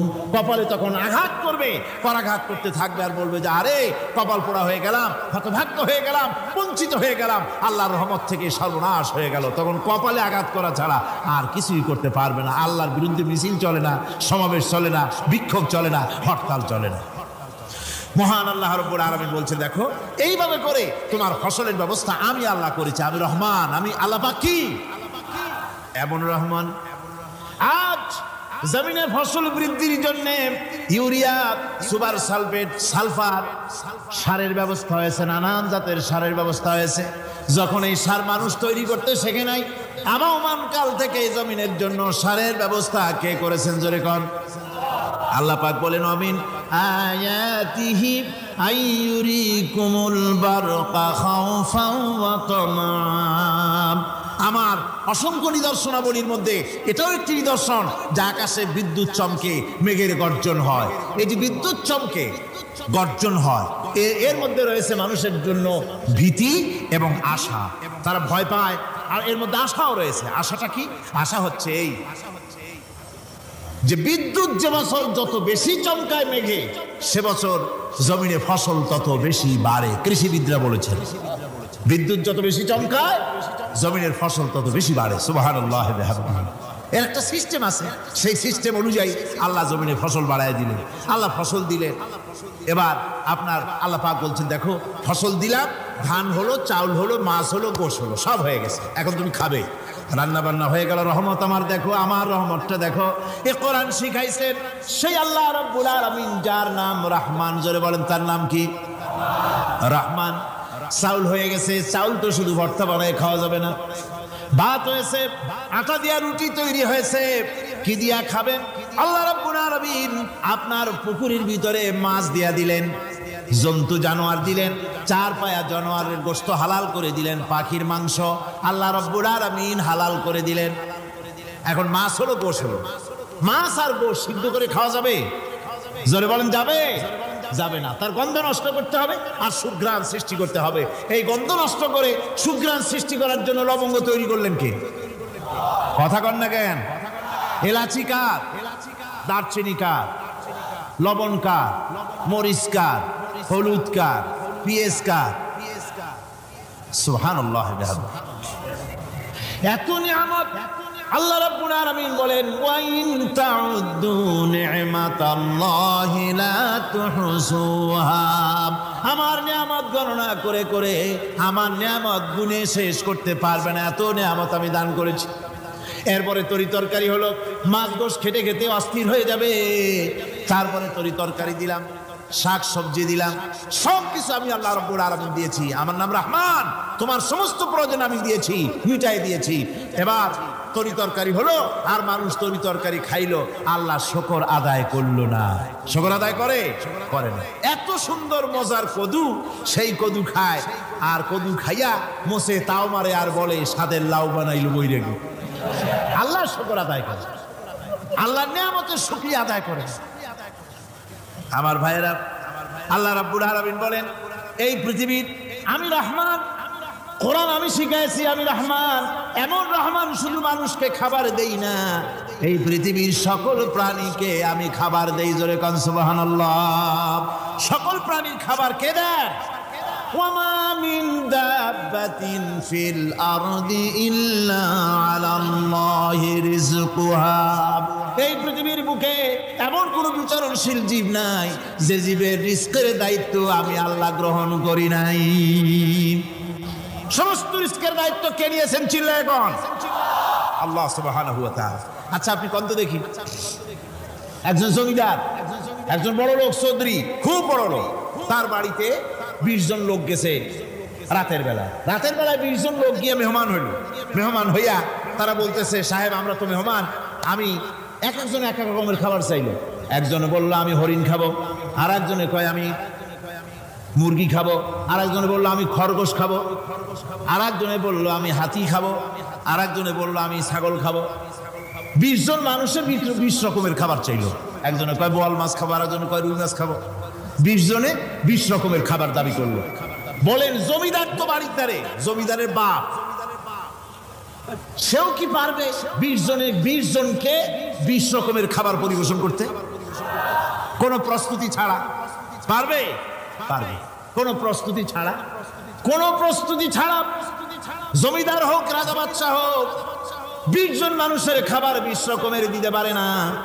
আর আল্লাহ এমন রহমান, এই পৃথিবীর লক্ষ কোটি কোটি জাতির প্রাণীকে কোটি কোটি রকমের খাবার আল্লাহ রাব্বুল আলামিন পরিবেশন করতেছেন। সাপের খাবার একরকম, ব্যাঙের খাবার আর এক রকম। ব্যাঙে যা খায় সাপে তা খায় না, সাপে যা খায় ব্যাঙে তা খায় না। হাতির খাবার, গন্ডারের খাবার, ভল্লুকের খাবার, বাঘের খাবার, সিংহের খাবার, মানুষের খাবার, ছাগলের খাবার, মুরগির খাবার, মশার খাবার, শালপোকার খাবার, সমস্ত খাবার ভিন্ন ভিন্ন। আবার সমস্ত খাবারের মজা আল্লাহ রাব্বুল আলামিন আলাদা আলাদা করে দিয়েছেন। এমন রহমান, আপনার পেট ভরবেন শুধু স্বাস্থ্য বাড়াবার জন্য, পেট ভরে খাওয়া দরকারটা ছিল। আল্লাহ পাক দেখলেন যে না, শুধু পেট ভরলে তো এরকম খাইতে চাইবে না, তাই আল্লাহ রাব্বুল আলামিন জিহ্বা দিয়ে দিলেন যাতে করে মজা লাগে আর খায়। সব রকমের মজা, এক এক গোশতে, এক এক মাছে, এক এক তরকারিতে এক এক রকম মজা না, সব রকম মজা, সব এক রকম মজা, ভিন্ন ভিন্ন রকমের মজা। আল্লাহ পাক বলেন আমি রহমান, দেখো আমি কিভাবে খাওয়াই। ওয়াকাইয়্যিম মিন দাব্বাতিন লা তাহমিলু রিজকুহা আল্লাহু ইয়ারযুকুহা ওয়া ইয়্যাকুম। এই পৃথিবীতে এমন অনেক বিচরণশীল জীব আছে, যে প্রাণীরা নিজের জন্য কোনো সঞ্চয় করে না, সঞ্চয় করে শুধুমাত্র পৃথিবীর মানুষ। আর পিঁপড়ায় কিছু সঞ্চয় করে। অন্যান্য বহু প্রাণী আছে যাদের কোনো সঞ্চয় নাই। কি বলেন, পাতিশিয়ালের কোনো ব্যাংকে অ্যাকাউন্ট আছে নাকি? না। শীতের মৌসুমে পাতিশিয়াল আইসা ব্যাংকের ম্যানেজারকে বলে না যে কয়েকটা মুরগি আনছি, আমার নামে একটা অ্যাকাউন্ট ওপেন করো, বৃষ্টির সময় আমি যেন ওগুলো উঠাইয়া পাইকারি দরে খাইতে পারি।